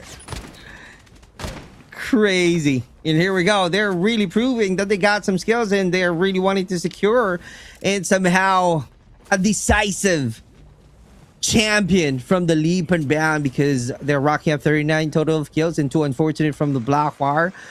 They were late in rotating, so that's why a lot of teams targeting them earlier from the open space. So this is really it. Whatever happens, this is still gonna be Leap and Bound. Just to announce it as early as now, Demon is the only player that's a 4v1 situation on the hands of the Leap and Bound. And checking out different teams still, that's the POV that we can give you. 4 teams to go on this last match. But you know, just to announce and give you some spoiler alert, this is going to be a Leap and Bound being crowned as champion for this BR squad battle. Looking at it, it might be the case here, Super Clark. 5 players, 3 teams. Means only one of them is left. And that's Demon. Okay? Leap and Bound, they can make use of these 3 players that they have. Void is already underway. It's Demon, yep. Lurking in the shadows. But we saw something miraculous happen earlier. Anna was able to turn the tides, right? Oh, that's it.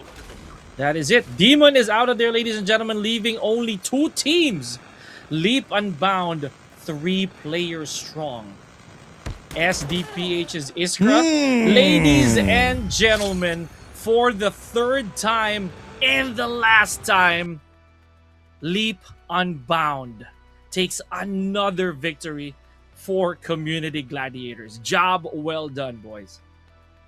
I couldn't agree more. Job well done for the Leap and Bound. Congratulations. That's a 3-peat out there for the whole match that we have. Just to remind everyone, we did have 7 matches for this Community Gladiators Open Division 2025 for BR Squad, and we saw a deciding win for the Leap and Bound, and they're just making sure that, you know, no one will somehow question them for their from winning this competition. As you can see right there, 41 total points in just a matter of time, we will be showing you the match rankings, and after that, overall rankings after this highlights.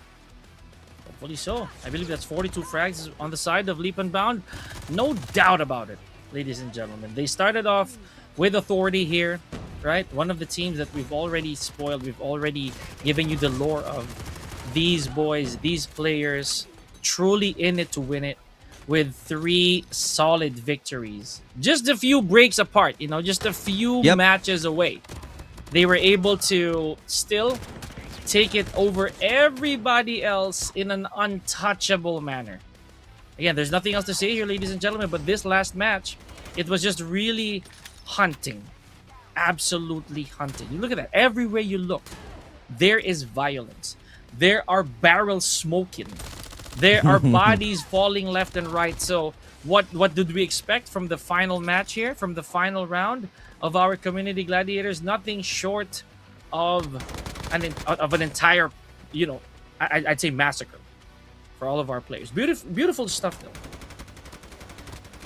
Right, and they gave it all because they know already that this is the last match for BR squads, and they don't have something to lose for this match because they know already their rankings, they know already their scores. They just really need to consistently perform and hoping that they can change their overall rankings. And this is the time to where all of the players keep on having a great progress. Finally, we're seeing Imzone using his own skills, being the best sniper in BR, and true enough, it really works.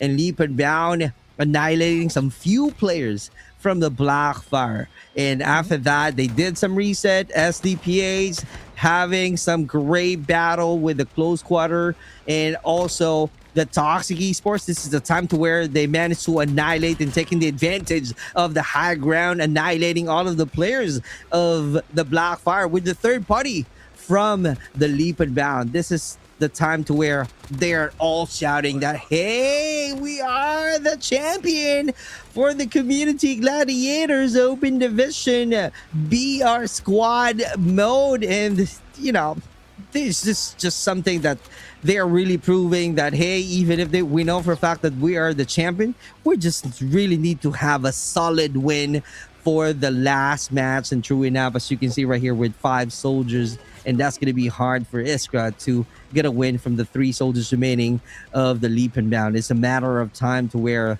they decide. It's a matter of time to where we're seeing a good match and a good annihilation, just a little bit of rotation to end the battle. And true enough, at the very end, as you can see, the match rankings, the top 1 goes to Leap and Bound.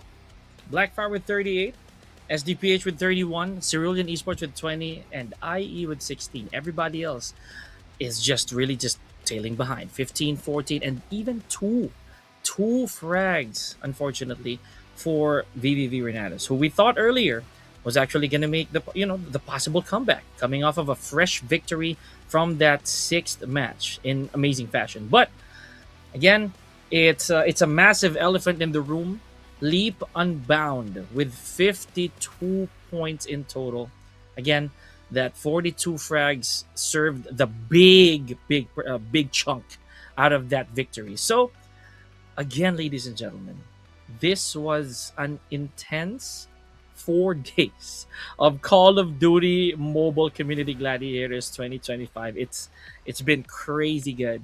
Now, in my honestly, in my defense, I personally cannot pick a certain favorite here. Every game, every day has its moment.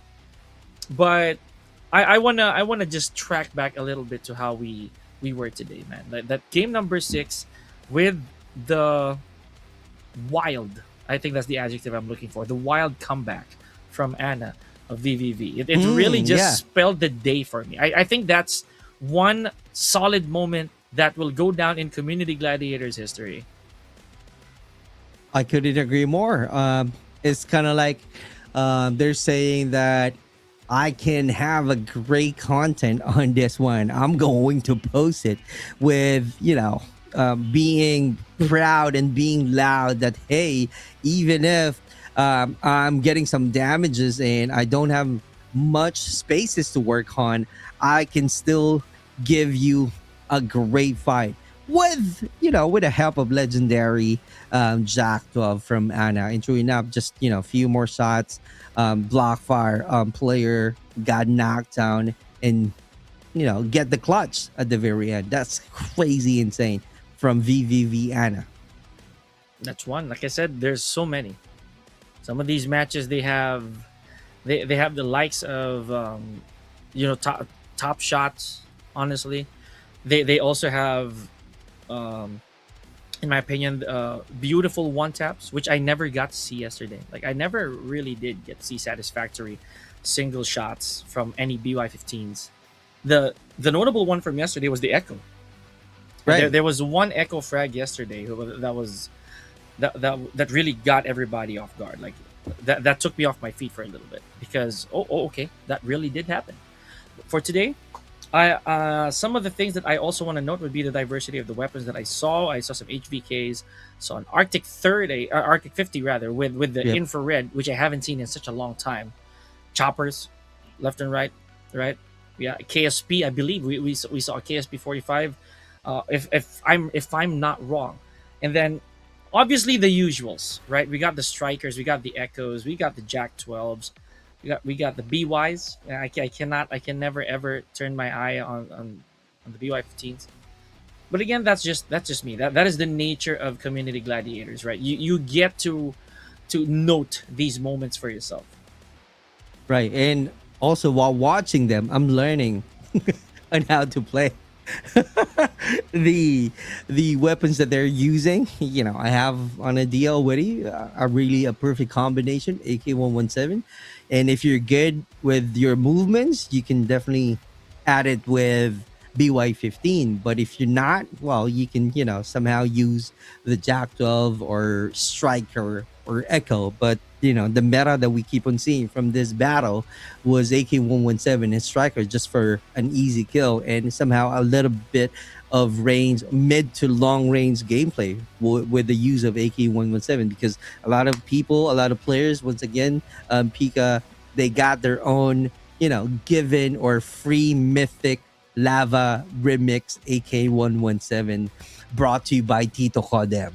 Mm-hmm. That's just some. Some of the other weapons, whether or not they are pay to win, honestly, and whether they are from them crates, they just get the job done. Bullets are bullets, regardless. We never got to see some significant snipes here, though. Yep. Even during that last game, even during the final game of the day, snipes were really not it. It was all about the true marksmanship of point blank. You're able to take out the opponent within an inch of reach. That's what I find real exciting. It's so confidence inducing for you to take someone out from a mile away or like a good amount of distance. But if you're up close, how will you pull the trigger if your opponent is right here? Right? So that's always what BR has been for me. I was never the type to cross map. I'm not that type of guy to be a huge fan of cross mapping, but there it is. That's why I enjoy the strikers, man. I enjoy the Jack 12s and the BYs because I like that. Me, I'm just an aggressive player to where I keep on using ARs, whatever that is, whatever available. And for the longest time, since I don't have much COD points to use, for the full draw, I only have a legendary AK-47. So for the longest time, it really works. But, all throughout the years, it changes. New weapons being used as the meta right now, AK-117. But thanks to Tito Kodem, because of the free Mythic Lava Remix AK-117, I get to experience holding the Mythic AK-117, and because of that one, I keep on using it. Same thing with the legendary M4. I don't have legendary M4, and because of the task that you can do in order for you to own permanently the M4 legendary, that's the one that I have as well. So it's like I have my own rotation right now. But the thing is, in case that the meta has changed, let's say it's not AK-47 or AK-117, I might be in danger because those are the only weapons that I have in terms of legendary and mythic. So I'm not really good in any gunfights, but yeah, in terms of patience, I don't have that, bro. I don't have that. I'll hold you to it. More than that, I felt that Alcatraz was really such a test of decision making for most of our players here because there's not a lot of space for you to work with. Every corner is doomed to have someone already aiming at you ahead. I like that, and at the same time, because again, I'm all about the close quarters, but at the same time, there is only a certain place, certain time for close quarters, right? We saw what happened. Like some of our players, they would cross map, or like they would stay on the rooftop, maybe even in the watchtowers, just peeking over at certain angles, certain distances. So which also strikes me odd because we never really got to see a successful snipe, right? Right. Anyways, but that's besides the point, ladies and gentlemen. I know that we've stayed with you for the entirety of the 4 days, but here we go. Take one last look, one final glimpse of the teams that closed out our Battle Royale Squad division here at Community Gladiators. Right, as you can see, we started off with round 1, Blackfire waving their banner, followed by round 2 with no back-to-back from Blackfire, and we're seeing the first ever Toxic Poison Esports getting the round 3, and Delta Ray, the Delta main team, getting the round 4, and after that, a repeat from the Leap and Bound Esports, and because of Anna getting the win, getting the clutch on round 6, seeing their banner right here, but at the very end, the dominant team, no other than Leap and Bound. Leap and Bound, man. I'm telling you. You gotta remember this team. You gotta remember that name. You gotta remember that emblem, ladies and gentlemen. These two teams, not just Leap, man. Honestly, even Blackfire. Blackfire, always giving them a run for their money. Right. And though from the last match, too unfortunate for them, they were too late to rotate, where they experienced a lot of opponents targeting them alone because of the open area. So it's like they don't have any choice but to run around, dodge some bullets, but at the very end, someone will do some third party. But on that part, we saw Leap and Bound taking the advantage, able to capitalize on that situation. So that's why Blackfire loses the chance of stealing the trophy from the Leap and Bound. But it is what it is. It's part of the game. You win some, you lose some. Okay. I personally agree. Yes, ladies and gentlemen, thank you for all of you who tuned in here at the Call of Duty Mobile Community Gladiators 2025. It has been an absolute pleasure. From multiplayer solo all the way to BR Squad, it has been an outstanding 4 days of Call of Duty mobile action. And I cannot be any more grateful for all of you who did watch. But to wrap things up here, I believe that Mission Control is about to present to you what has happened for the past 4 days in case you missed it. So take it away. Ooh-wee. Here we go. Just to remind everyone. 400,000 COD points for our Community Gladiators Open Division prize pool. We started it with 1v1 multiplayer mode, 10,000 for the champion, 1,000 for the finals MVP, and followed by MP teams, to where it became 50,000 COD points, and the MVP will get 1,000 CP. And then the day 3, we had a BR solo, to where they got, I think, 10,000 COD points and plus 1,000 CP as well. Yep, I was right. That's your BR solo prize pool out there. And the BR squad will get 40,000 COD points with 1,000 CP. And that's the one that we witnessed for today. And this is the last day of Community Gladiators 2025 Open Division. We started with 200 plus players, brother, on P1v1 group stage 12 and 4 players. And moving on to the MP teams, 20 teams to start off and 4 teams on to the playoffs. And for BR, brother? Got the BR right here. Again, 300 plus players. That's so low, guys. So low. Imagine that. And they had to narrow it down to 80, down to the last 30, which we did witness yesterday, folks. Good stuff, by the way. Those 30 players, none of them are slouches, and they really give us a run for our money when it came to those moments. Honestly, the roadmap here for the squad, almost similar. You know, we got 100 plus squads down to the last 20 teams, and finally capping up our last day with 10 squads, 7 rounds here, and it was a very intriguing, very interesting 7 matches, 7 rounds that we witnessed earlier. I regret none of it. Same here, which is clearly exciting and somehow a grueling match to all of the teams. And here we go. Congratulations. We are showing you right now the overall rankings. Congratulations to the Leap and Bound being crowned as champion for the BR squad Alcatraz mode with a total of 256 points. Followed by Blockfire. Oh my god. They are really close in Blockfire because of the too unfortunate situation. They ended up with 240 points, and followed by SDPH Thunders with 200, 148 for Delta Main, and Cerulean Esports with 123. Man, the 3-digiters were really no joke, man. Anything could have happened there.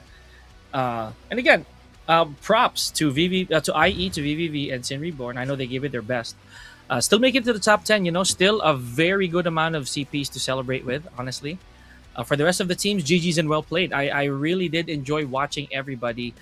I really rooted for the underdogs too. I mean, I'm not saying underdogs when it comes to skill, right? It's just more on with the placement. I enjoyed watching IE and VVV, by the way, alongside Sin. If you recall, amongst the top 8 to 10, only VVV got the actual win. So, right. Very nice. Indeed.